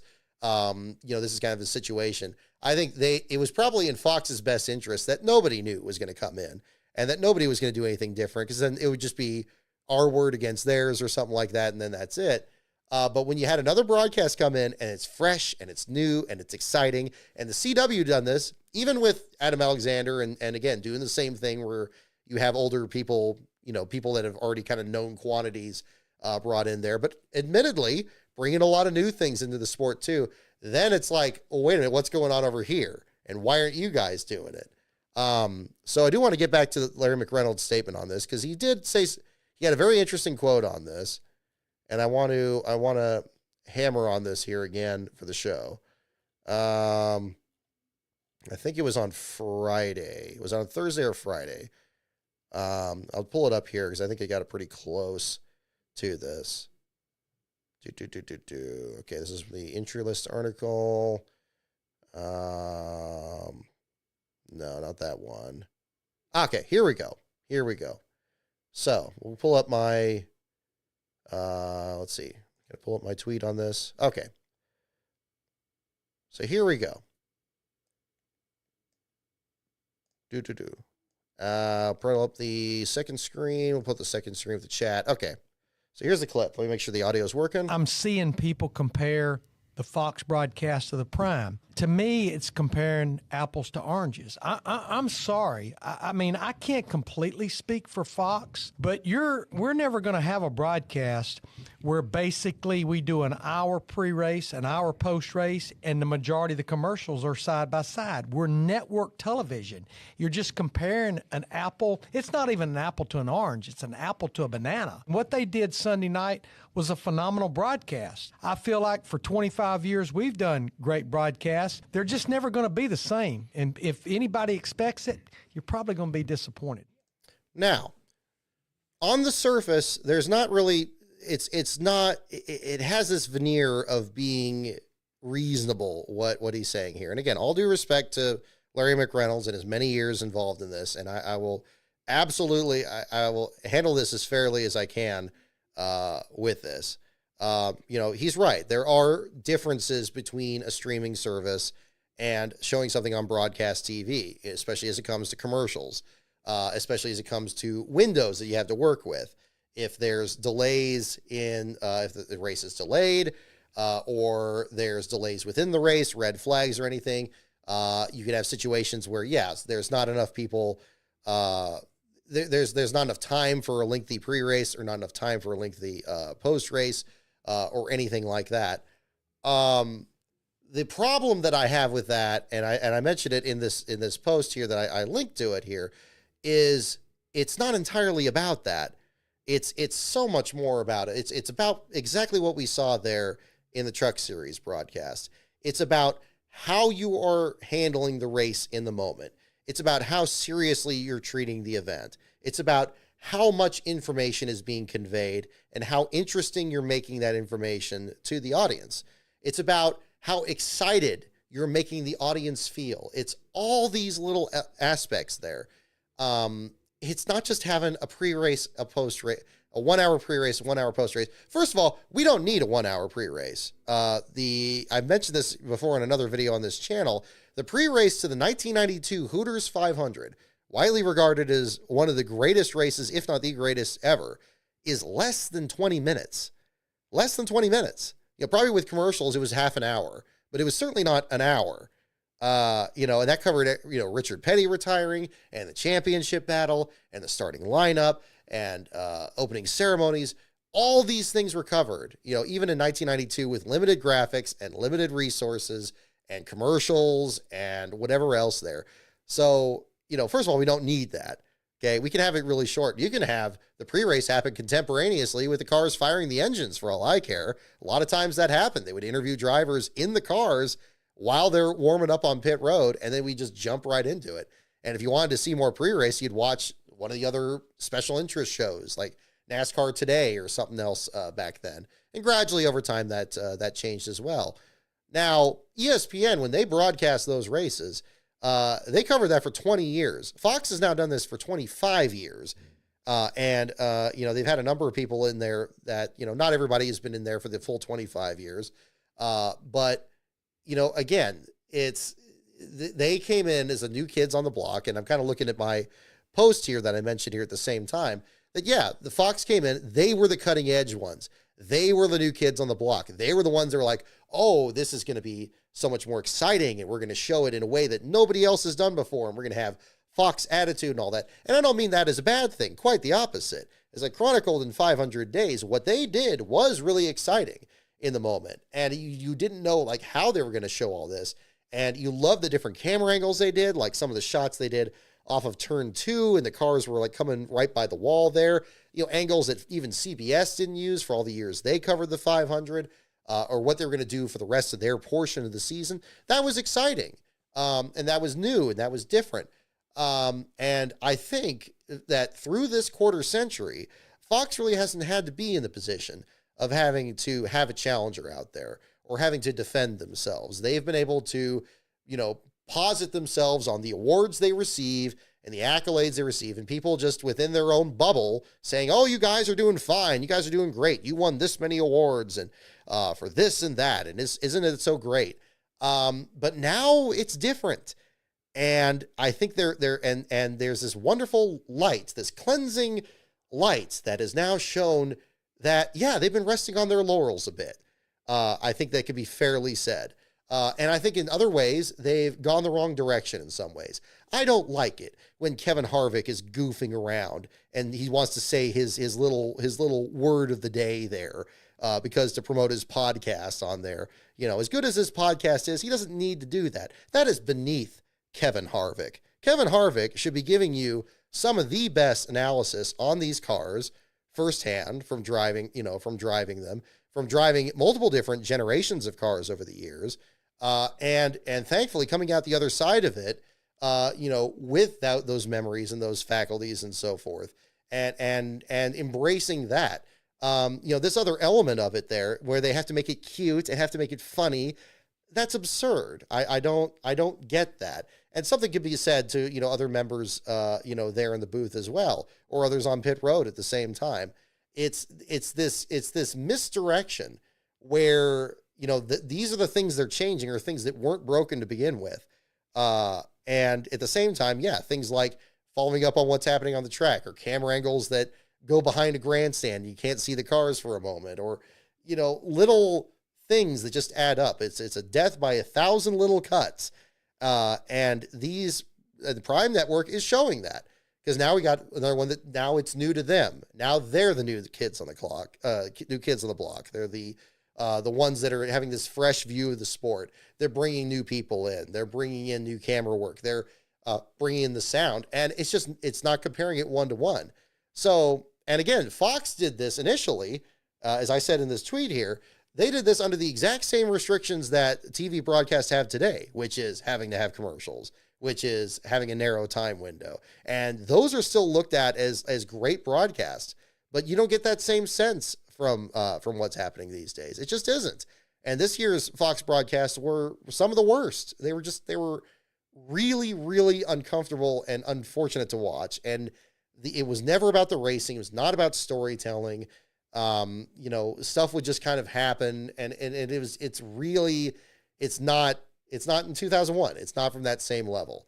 God help them if they ever had storylines like they had to do in 2001. They showed tremendous professionalism. Yes, they wanted to be fun and they wanted to be cutting edge, but like I said with the TNT group, they enjoyed doing the job well. And when the worst possible story that could have happened on the racetrack happened, in the death of Dale Earnhardt, they rose to the occasion. They covered the funeral. They covered what happened at Rockingham, even though none of them wanted to be there. I am amazed that the Fox that we saw in the first portion of this season is from the same timeline as that. It should be, they don't get enough criticism for it, honestly.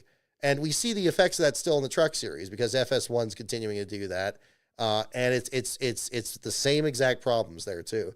And this is the thing, I remember when ESPN left, Bob Jenkins was on the verge of tears in the booth in Atlanta in 2000, and talking with Benny Parsons and Ned Jarrett, and them leaving, and Benny Parsons saying, well, okay, he thought it was going to be the end of his career. He ultimately went over to NBC and finished his career there. Ned Jarrett, though, that was basically the end of his career. Bob Jenkins, he continued on, but he just did IndyCar. And you got people in the stands holding up, they used to have the ESPN. They would like spell out words like Earnhardt sitting pretty now was like a famous one. And that was a thing. I don't see people doing that now about Fox. They'll probably be doing about it in Prime in these next couple of races. But those are the kind of things you really got to look at. These are the other measurements that need to be taken into account. And I don't think that they are. And hearing this from Larry McReynolds, who was a big part of that success back in 2001. Again, great calls. The 2005 Daytona 500, I think, was probably the very peak of that booth, and just how well and how intense that was, and how it matched the emotions of that moment. And he was a big part of that. To hear this, to hear excuses at this point, Fox is in no position to be making excuses, especially lame excuses, especially excuses about a restructuring in this sport where you could see it coming from a mile away, that streaming services are coming in, that they've already done it with football, that now they're doing it with NASCAR, that it's changing in this sense. You got to adapt, and you got to step it up, and you got to anticipate that, they might have a better way of doing it. And then just saying like, oh, well, we can't do that. It's like, well, you used to be able to, for one thing, and for another, it's not just about that. So as I said at the end of this here, it is endemic of what's going on here, and it's not just Larry McReynolds, and it really is just Fox in general, and whether it's bad direction or whatever else is going on there behind the scenes, something needs to change, because it's just untenable, because they're going to continue to stand out from what Prime is doing here at the moment. And hang on, I got our guest here. Badgie was hearing about what was going on here, and so he's not going to voice his opinion on this here as well. But you see where I'm coming from. I am starting to spin here a little bit on this. The response should be, as I said on this, what is Fox going to do in response? Because they got to do something. It shouldn't even be considered an option to continue to do what they have done to this point. What they did worked well in its time, but some of the decisions they made along the way, and it's a long time, 25 years, longer than ESPN did it. ESPN, they continue to evolve, and the broadcasts they did at the very end of that period were some of the best that ever happened under difficult circumstances. 3 drivers dying during that year, under a time of uncertainty too in the sport, when the new network was coming in there. And that became kind of like the Fan Appreciation Tour. Everybody was celebrating ESPN for what they did. And by extension, the other broadcast partners like TBS and TNN and CBS, they all had their moments too. And it was handled there. But again, if this ended tomorrow, if Prime suddenly just absorbed the entire schedule in something and Fox was, came down to, maybe had like the chance to do one more race, I don't think that's going to be the exact same emotion from it there. And that should concern them. So Fox needs to do something. They need to do many things. I think they need to stop doing big things that they change. They just go back to basics. Just go back to basics. And I think if they do that, they'll at least be on par with Prime and these others that are doing the basics. They're doing just like, okay, we're new. We're going to try to make sure that everybody's having a good time. We want to make sure our brand is the brand of the sport here. And we want people to embrace us as a broadcast partner and enjoy what we are putting out there. We need to do that too. It's going to take a little bit of humility. Nobody likes admitting when they're wrong. Nobody likes admitting when they've made a mistake, much less a series of mistakes. But sometimes it takes a moment like this to have a little moment of clarity. And maybe we'll get that. Maybe we will. But I was a little disappointed. And again, it's disappointing to hear this from Larry McReynolds. And I know he's not speaking for all of Fox, but it shows a disconnect.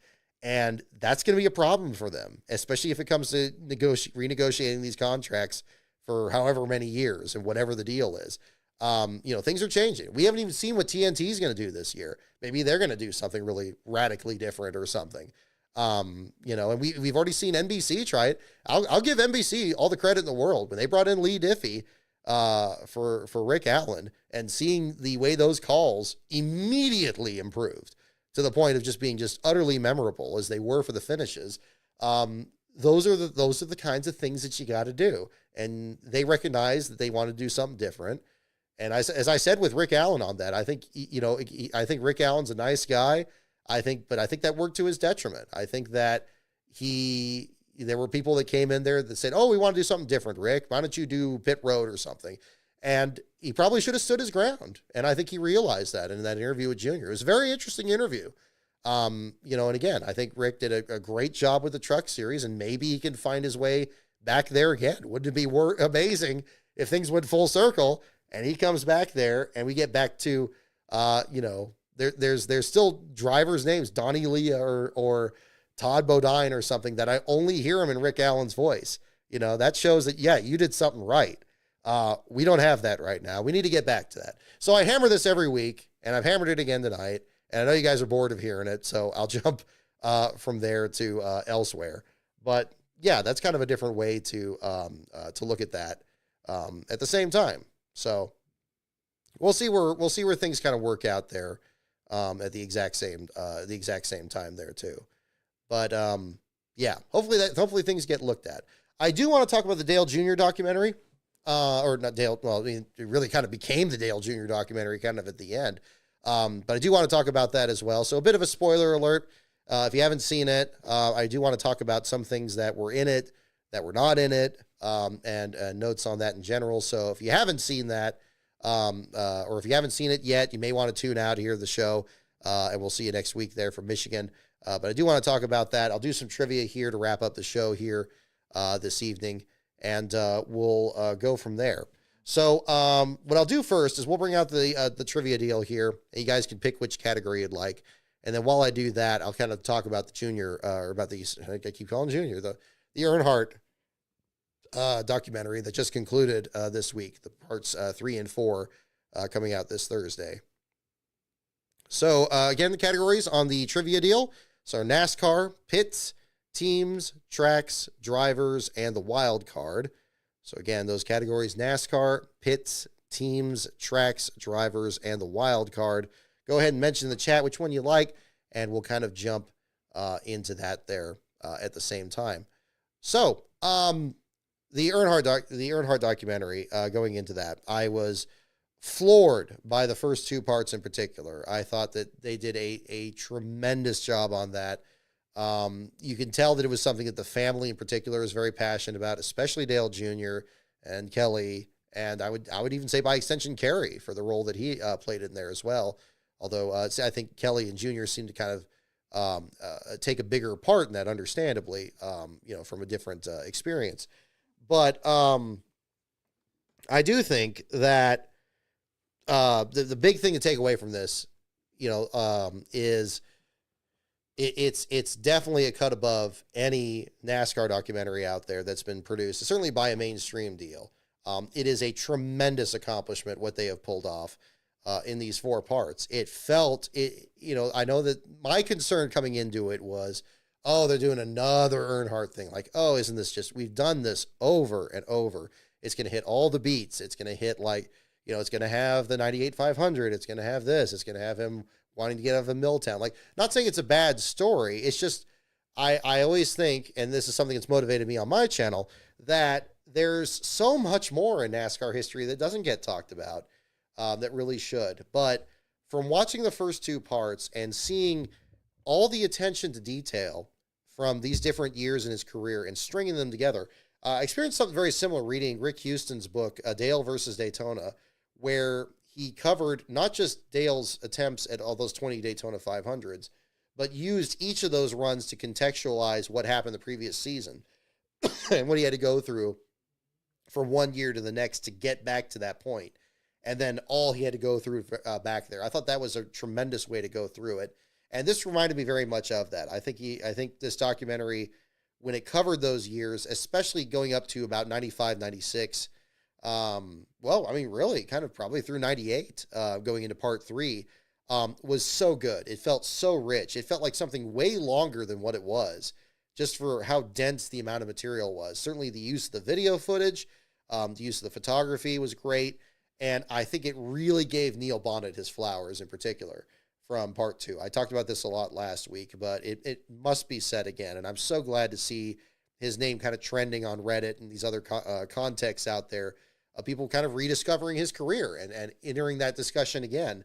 And thankfully coming so soon after the Hall of Fame, I think that can only portend for something positive coming down the line here. Those were really, really good. And obviously coming into this one here, I think the real question was where, it was obviously going to come, it could be very difficult and very delicate to handle what happened in the 2001 season. I think that in some ways, part three is still really good. I think in part 4 was definitely a more challenging part to cover that. And I think they probably went about it probably the best way that they could have, by just jumping right into it, just jumping right into the start of the the 2001 Daytona 500, what happened in that race and the deal that he and Junior and Michael were working on to try to work together in there. That was really well done. I think at that point, part 4 kind of felt almost scene for scene like Blink of an Eye, which Michael Waltrip and his team did a great job on. I think that it really did that. And mixed with, of course, the interviews. The interviews have been the heart of the whole thing. The interviews, as I said in parts 1 and 2, and it really continued to the end, are some of the most intimate, eye-opening, relaxed interviews for, I think, just the amount of time needed to go by to have these details come out there.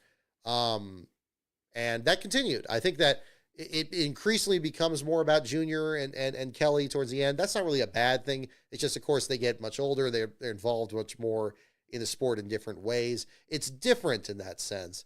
But again, not unwelcome. And I think that, continuing that trend right through their development of JR Motorsports at the end there, kind of brought up very briefly, that was well done. I couldn't help but notice certain elements of the story that were missing that you do see in a lot of Junior. I keep saying Junior. I'm so used to, it's been so many years since mentioning Earnhardt versus Earnhardt Jr. It just feels jarring in that sense. But I mean, that's just another thing. It shows how much time has gone by. But the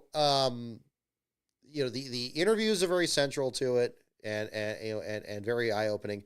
But there were a lot of things that were left out of it that you usually do see in other documentaries. I think probably the biggest figure in the entire story that I felt like should have been in there was Steve Park.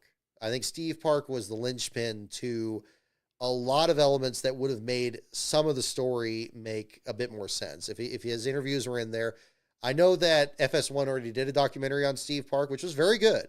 And I'm glad they did do it to make sure he got his attention.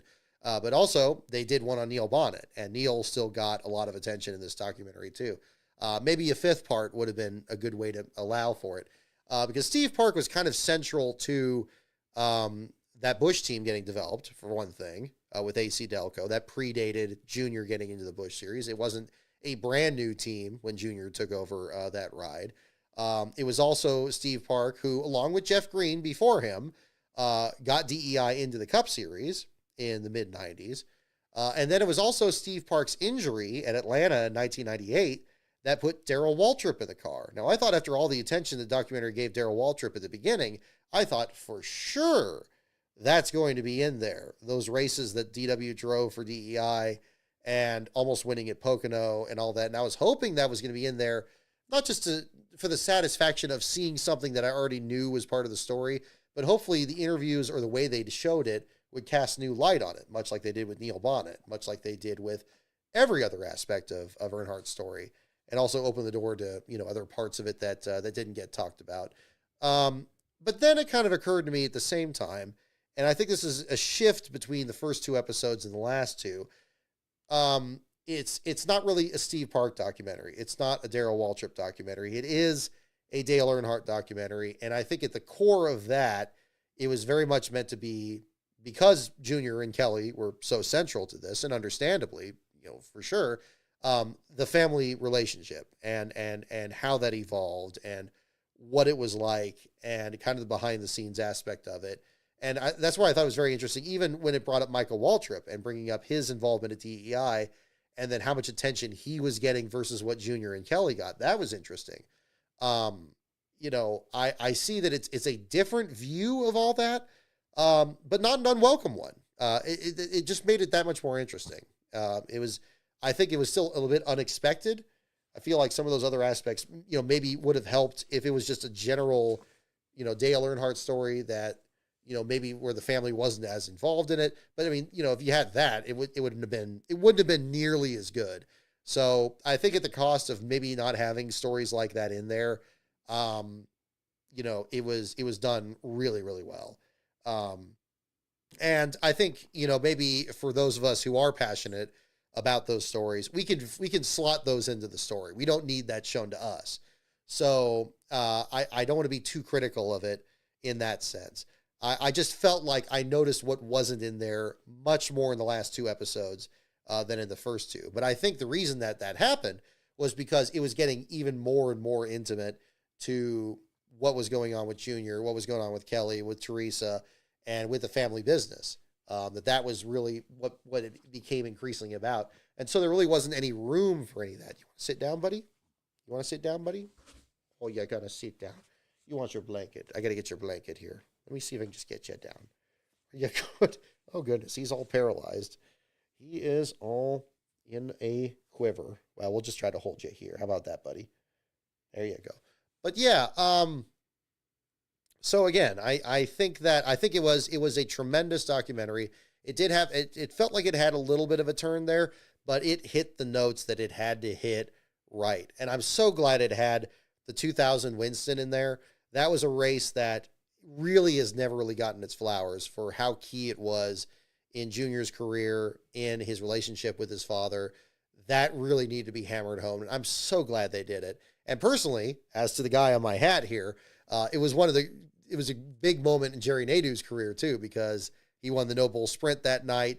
He was in the top 5 in that race, had a shot of winning that race as well. And indeed, you got to see that in that too, as Junior kind of blew his doors off coming around the Charlotte track there too. So that was good to see. I was a little surprised the 2000 Talladega race wasn't in there, and the other Bristol races with Terry Labonte.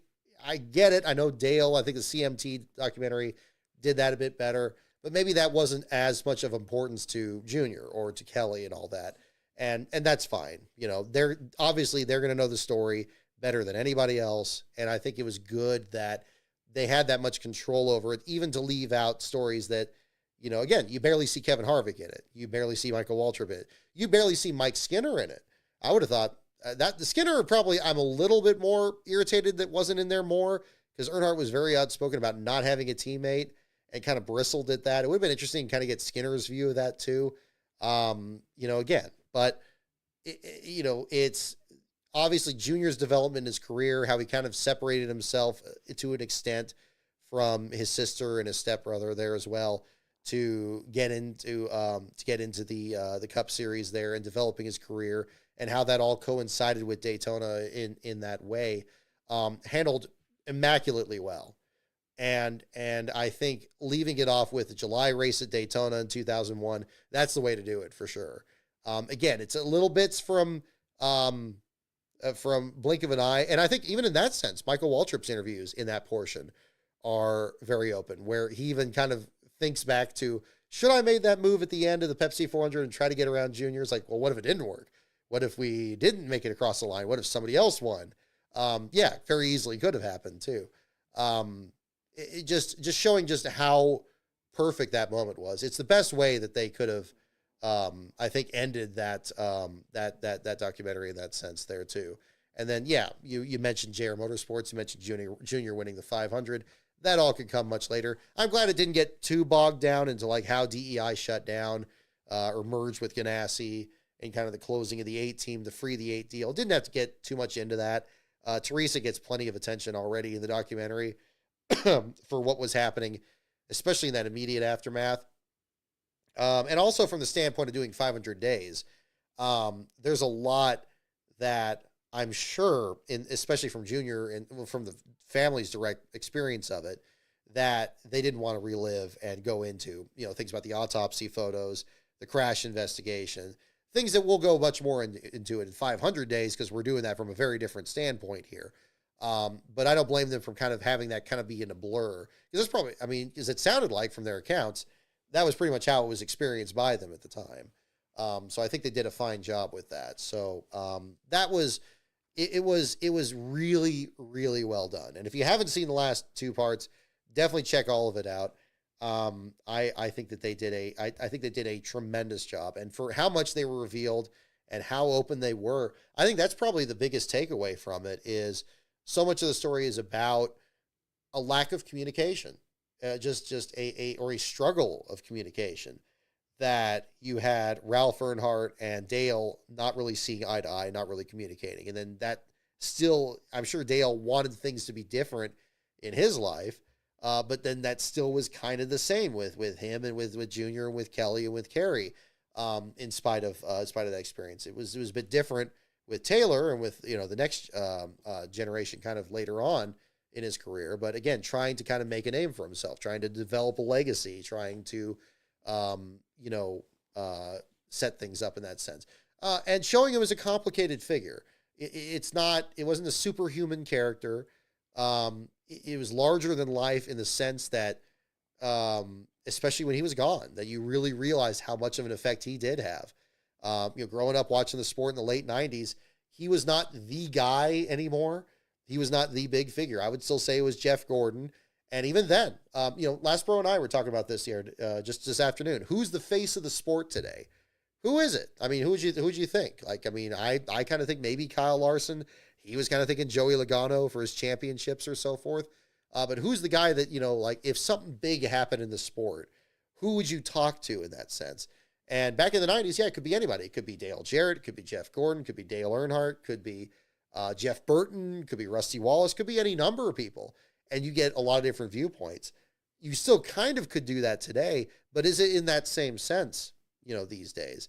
And that's the way Earnhardt was back then. He was definitely one of the ones you would seek out. But in some ways kind of mysterious in that sense. Had a very small circle of friends and people around him. And it's hard to kind of get in that circle. I think very, very, very few people outside the immediate family ever got in that circle.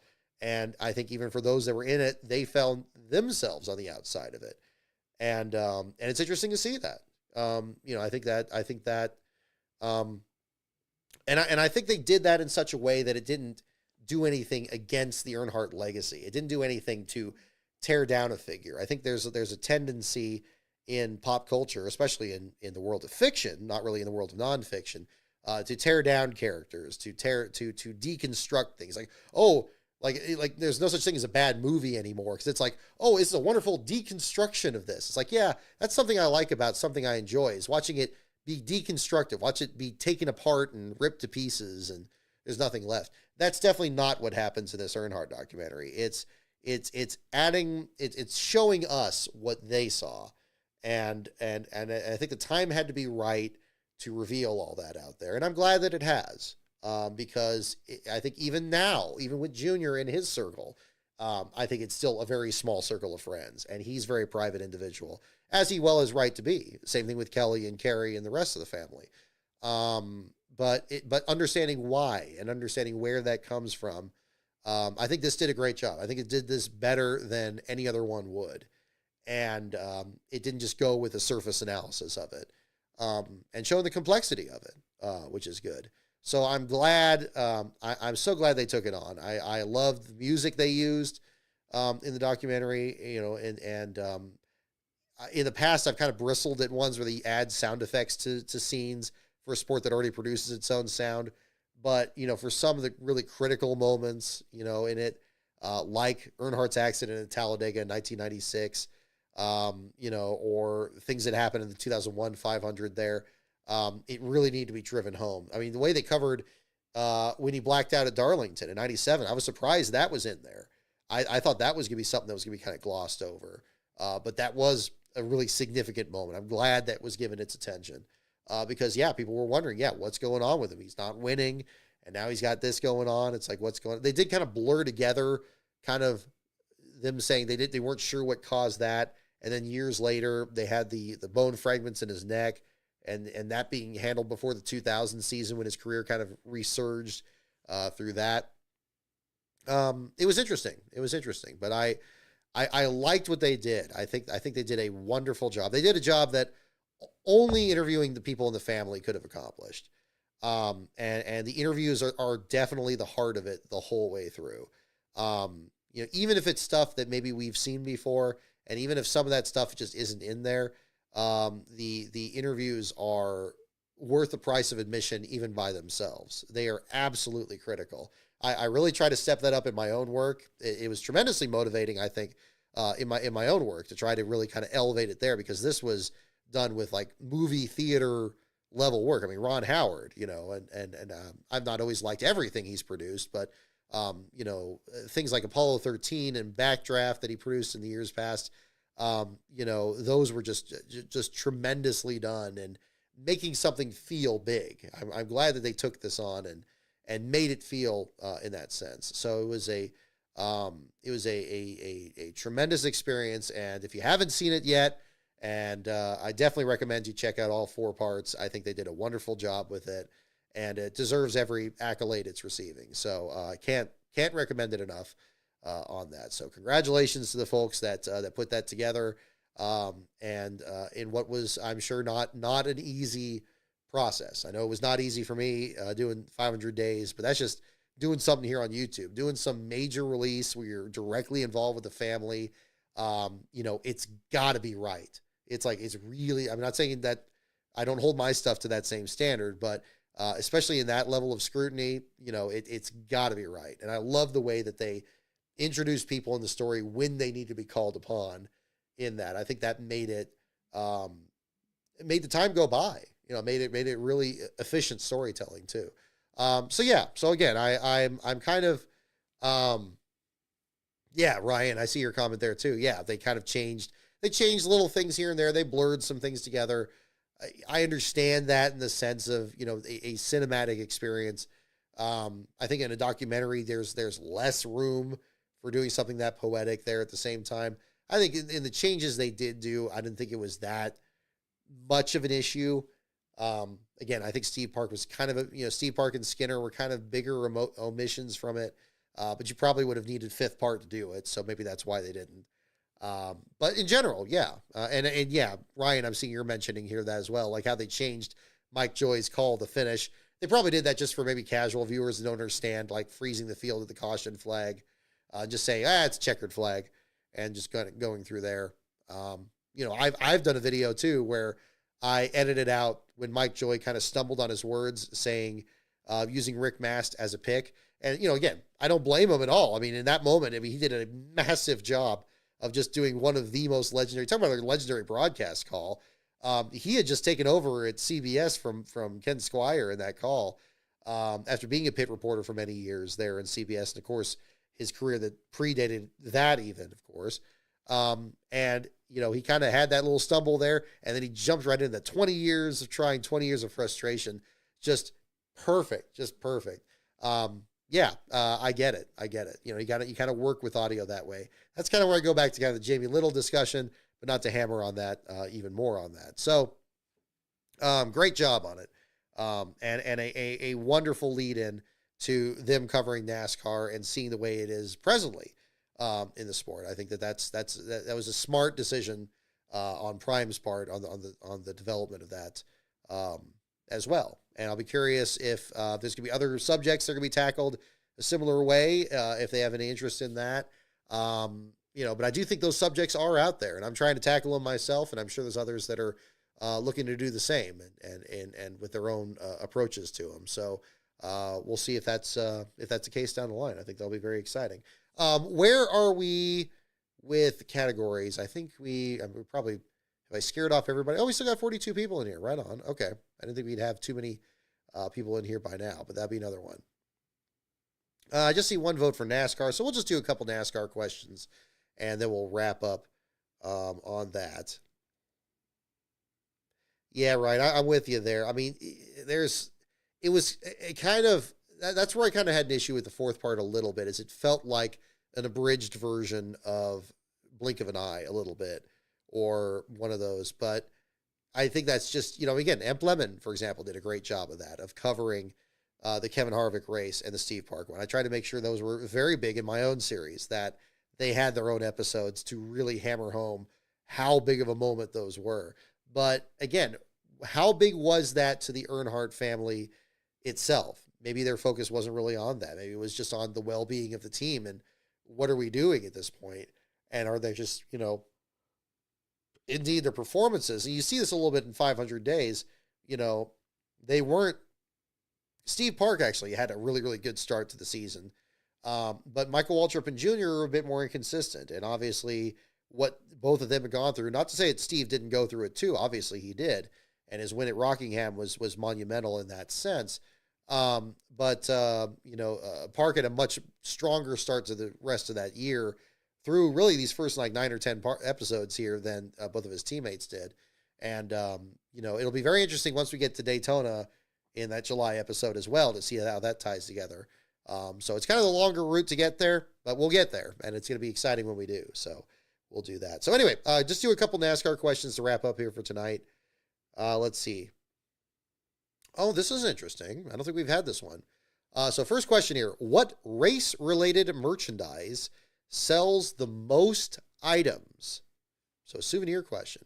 What race-related merchandise sells the most items? I need to do super chats as well. I think we had Michael on here. Oh, Matt, thank you for your subscription as well.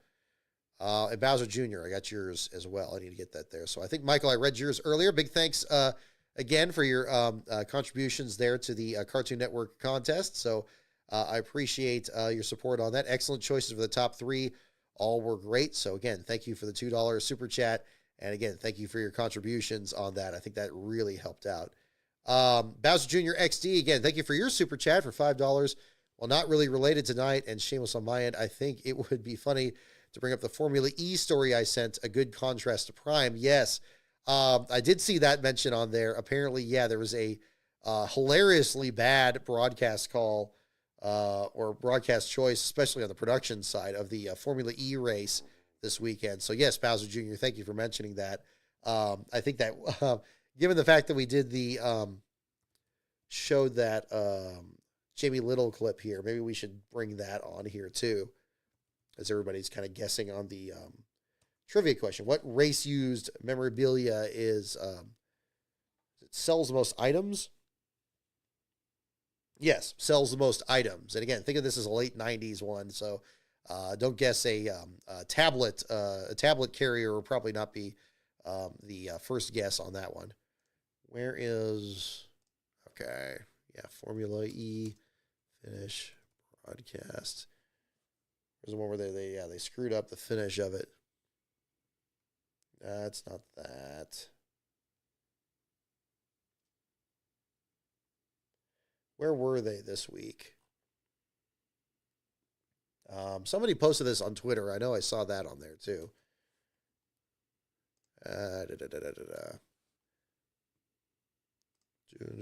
Formula E. Broadcast. Added lap broadcast. No, it's not that. But, yeah, I'm not seeing it on here. I'm not seeing it on here. But anyway, but regardless, I agree, Bowser Jr. Yeah, you were pointing out that, yeah, you had a great battle for the lead. You had about, 3 cars battling each other. They're going through the chicane. You don't know who's coming out the other side. You got the leaderboard going up on the side, and it's going crazy because everybody's changing position. And then they cut away to the finish line where there's like a lapped car coming by, and they're just sitting on it, and they don't go back to where the battle is. They just kind of sit. They just jump to this one too soon, and you're waiting and waiting and waiting, and then finally the leaders come out single file, and whoever was leading won the race. Yeah, I mean, that's a big snafu on there. So Bowser Jr., yeah, I definitely agree. That was a pretty big screw up on that side of it there too. All right, yes, these are questions for the late 90s, Pens fans, so good question. Those are where these questions come from. What race-related merchandise sells the most items? So again, my first guess was diecast, because this is the late 90s, so that's where you already have multiple people, multiple companies making them, and then a lot of those companies were still sold at the track. It says, yeah, race-related merchandise is what the phrase they used. And the answer is, it says toy cars. So basically diecast. It's toy cars. It's the correct answer. A lot of you guessed hats. Hats is a good guess. I'd have to say hats is a very good guess, because it seemed like that's one of those things that maybe in general, maybe through the whole sports history, it seems like that. Oh, Pens fan. Yeah. If you didn't see the top 3, I did post, if you haven't, you can cue back in the stream earlier here, but I also did post a video, an updated version of that part 4 of Cartoon Network Wacky Racing. It's now on this page. If you cue that up, there's a time code in the description that shows when I announced the 3 winners. So if you want to check that out, you can find out the 3 winners on that. So those were announced there earlier in the show. I did think I did about 20 minutes into the show tonight. So you can check that out at the same time. Yeah, Andy Pilgrim may have been the last person to have a conversation with Dale. Yeah. Isn't that something? Yeah, Andy Pilgrim talked to him later than Kelly did, at least from the interview we saw in the documentary.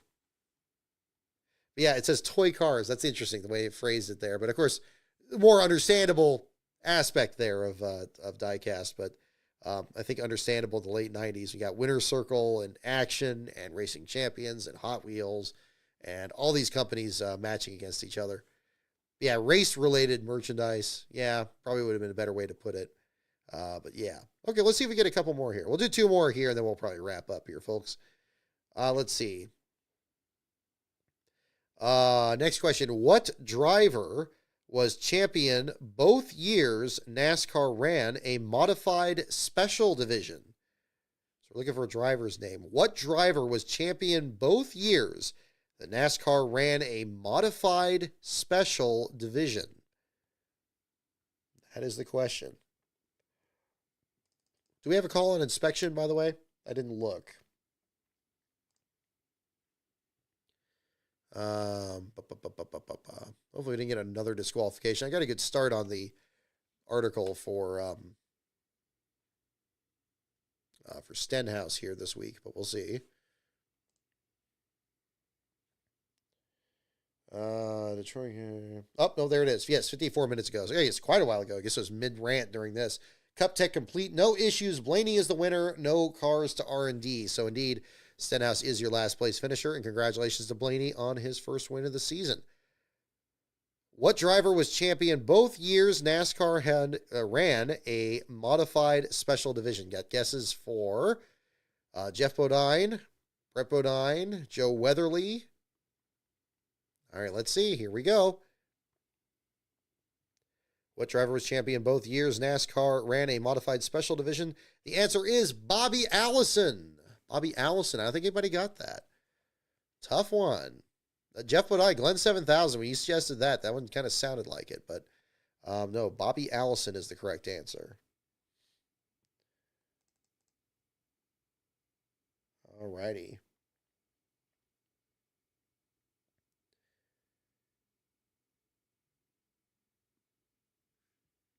Yeah. No, really like the Dale one. I'm just looking at a comment from our Ben Schneider here as well. He liked the third episode best of the four. Third one is really good. Talk about kind of the Earnhardt, mythos and the rise of Jeff Gordon and Junior getting into the sport and kind of his long path into it. That's really interesting. It's very interesting, and it's an aspect of the story that is very much suited to the family, and it also covers an exciting time in the sport, really, and kind of puts you in the middle of that, which I think is what a good documentary can do, is try to bring you into the time and kind of try to find your place in it. I think if the great ones can really do that. I strive to maybe get there one day, but at least kind of get you to the doorstep there where you can kind of see what it was like. But yeah, part 3 is quite good. Part 3 is quite good. I think I like part 2 better for the Neil Bonnet stuff. But part 3 is quite good. And I like Jeff Gordon having a good piece in there too. I was, interesting. It's interesting who is and who is not in there. So yeah. Alrighty, here we go. Last question for the evening, folks. We got one more here. What company offered a $50,000 award for the 1998 Engine Builder of the Year? That is the question. What company offered a $50,000 award for the 1998 Engine Builder of the Year? That is the question. 185. Okay, right on. Modified Sportsman Division. So Bobby Allison was the last question. And Toy Cars / Diecast were the one before it.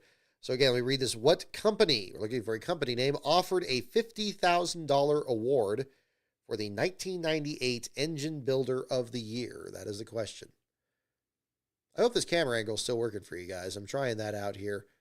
I experimented with this the last couple weeks here, and I wasn't happy with how it looked last week. It was a little bit too high, so I brought it down a little bit here so I can just look right into it here and not... Every time I keep hitting this computer here, it shakes that up, and I didn't want to do that. So I think that'll hopefully be a little bit less nauseating here for the viewers. But we will do for Michigan next week. Yeah, thanks again, everybody, for their comments on that. We will wait until after the post-race for Michigan to do the show next week. I think for a day race, that would be a good test of that.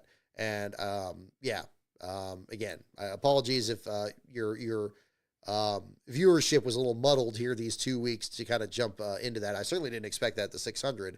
But yeah, now that we're kind of seeing that, we'll step away here for that, and then we'll jump in afterwards and do that. So you can watch this show live and enjoy that too. So I think that'll be a good springboard into this. We got guesses for Snap-on, Ray Bestis. Trying to think of a neutral sponsor. Oh, it's your birthday, Glenn 7000. Happy birthday. Glad you're excited by Blaney winning the race, so good on you. Last time here, what company offered a $50,000 award for the 1998 Engine Builder of the Year? And the answer is A.E. Clevitt, the Clevitt Company. It says, I believe it's A.E., not R.E., but yeah, Clevitt. I remember the Clevitt logo being one of the contingency decals, but I didn't remember it from the award for the engine builder. The Clevitt Engine Builder of the Year sounds right, though. It does. Clevitt, Clevite is the name there. So Clevitt is that. So yeah, some difficult questions. Glad we had some challenging ones. I think the last couple there stumped you guys there. So there you go. The Clevitt, Clevite. I think there's a red logo. Where is it? Where's the Clevitt parts? Oh, it's mall. Is it mall now? Oh, that's interesting. Or they sell Clevitt at that. This logo here. Hang on. That logo. There you go. It's blue. Okay, I thought it was red, like the Edelbrock logo. I've only seen the blue logo here. Clevitt engine parts. You can get yourself a new Wiggins clamp to replace the one that came off the 33 truck this week here at the Truck Series race. Please, one more question. You want one more question? We can do one more question. Nobody's gotten any right? That's right. Nobody gets diecast for the other one. Alrighty. Let's do one more question. Here we go. That one's too easy. That one's too easy. We have some really good ones, but that one's not it. Oh, this might be hard. All right, here we go. Here we go. So, here we go. Next question.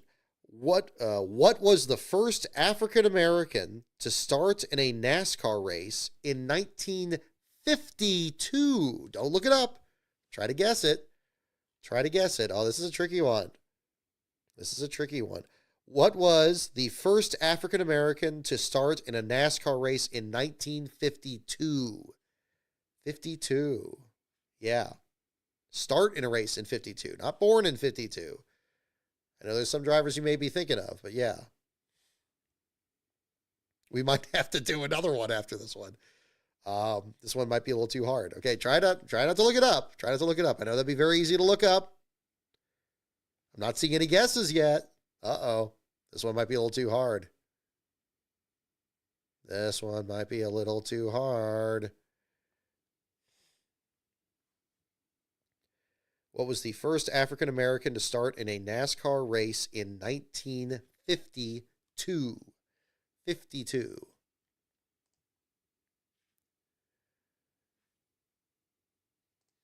Seeing guesses for Wendell Scott. That's a good guess, but is that the right year, though? Think about when Wendell Scott's career was and when he won his first race.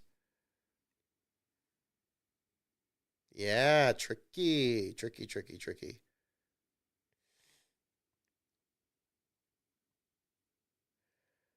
All right, well, give it a little bit of time here. Make sure everybody's got a chance to put their votes in. Let me close this out here. Yeah, it seems too early for Wendell Scott. I'm with you on that. We have all overbid. Erase the bids, please. And I'll read it one more time. What was the first African American? I guess it should be who was the first African American to start in a NASCAR race in 1952? We're going to guess under $1. There you go. All right, how about this? Let's get the answer. The answer is Joey Ray. I wouldn't have got this one. Joey Ray. Joie Ray. Let's look that up. Why not?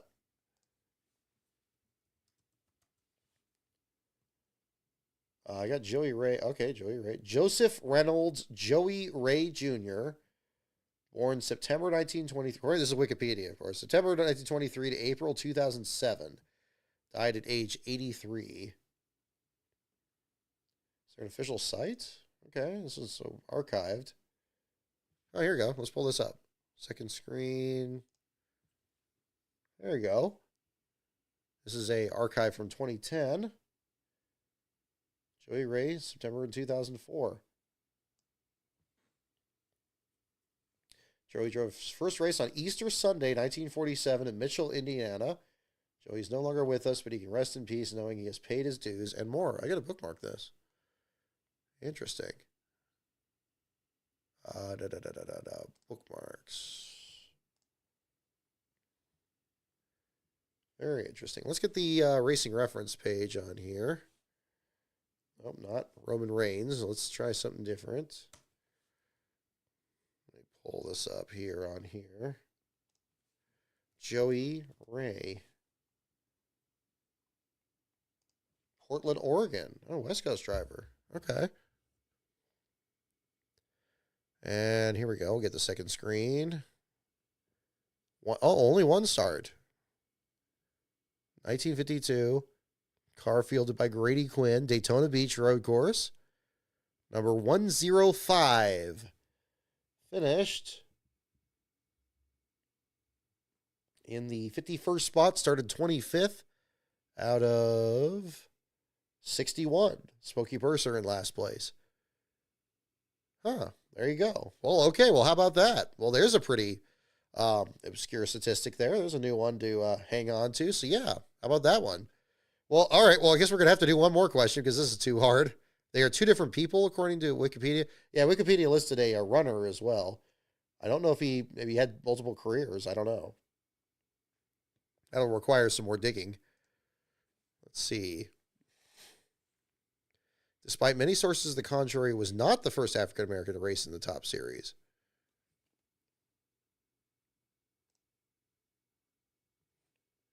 Jerry Ray started 25th in 1952 race, and Henry J. was white from Portland, Oregon, and little is known about him. There were two different men. Okay, all right, yeah, the Wikipedia article. At least that's what Wikipedia says. Okay, well, it fooled this thing, too. Now, it's been wrong about some things before. Okay. I'm going to have to look at the 2010 site. Did the 2010 site mention...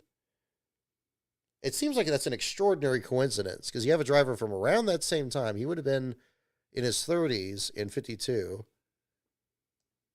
About Joey. Midwest Dirt Track, USAC, says midget and stock car driver from 1947 to 1963. I mean, again, this site, I don't know where they got their sources from, too, so that could be a different part of it. Hughes Ray.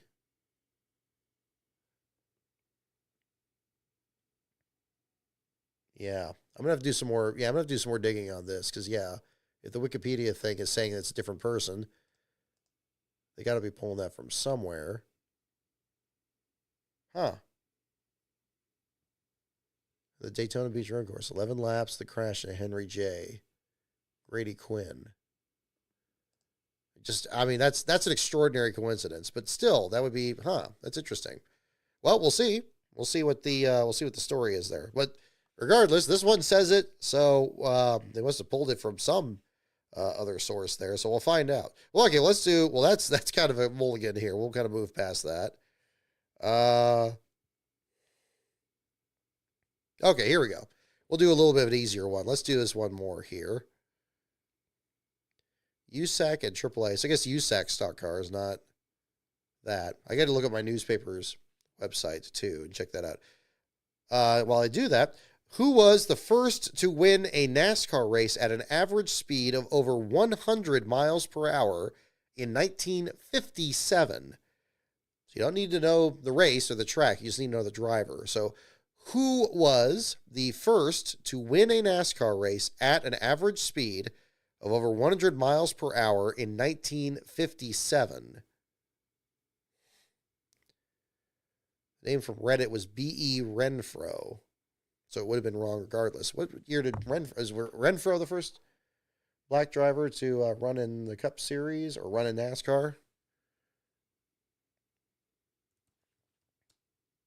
It's so hard to.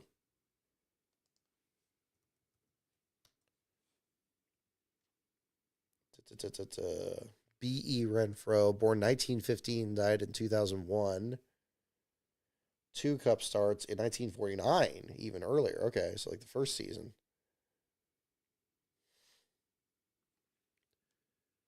B.E. Renfro.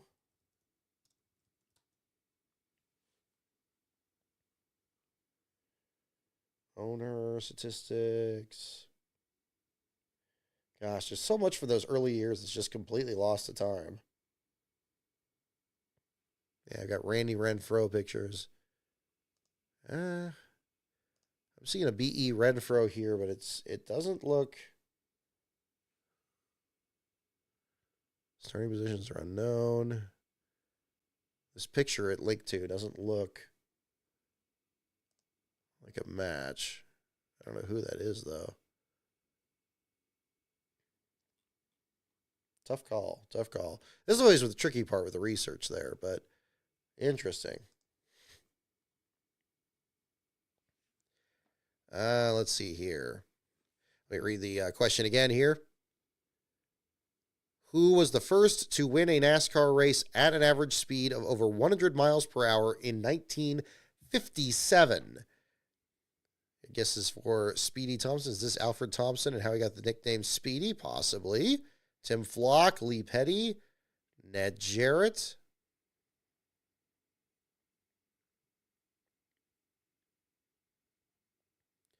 Not Ray from Louisville. Okay, he was from Louisville, not Portland. It did seem unusual to be from Portland. I mean, I have no preconception, but, let's see here. Who was the first to win a NASCAR race at an average speed of over 100 miles per hour in 1957?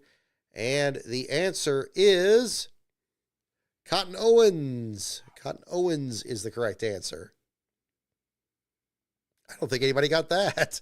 I like the reasoning for the Speedy Thompson one, Pens fan. I like that. I think that was a good way to look it up.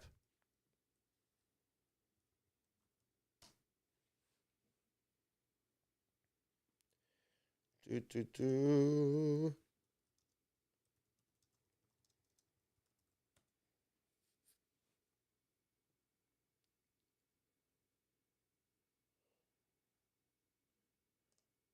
What's this here?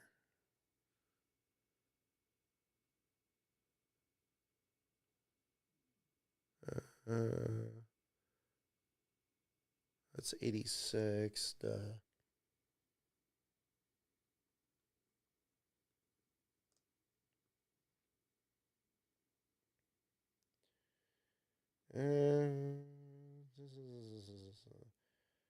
Bill Lester, Willie T. Ribbs, Wendell Scott. Yeah, kind of searching here again. It's kind of just pulling up the usual suspects. Not that they're not worthy of talking about. It's just that, yeah, it's not shedding new light on anybody.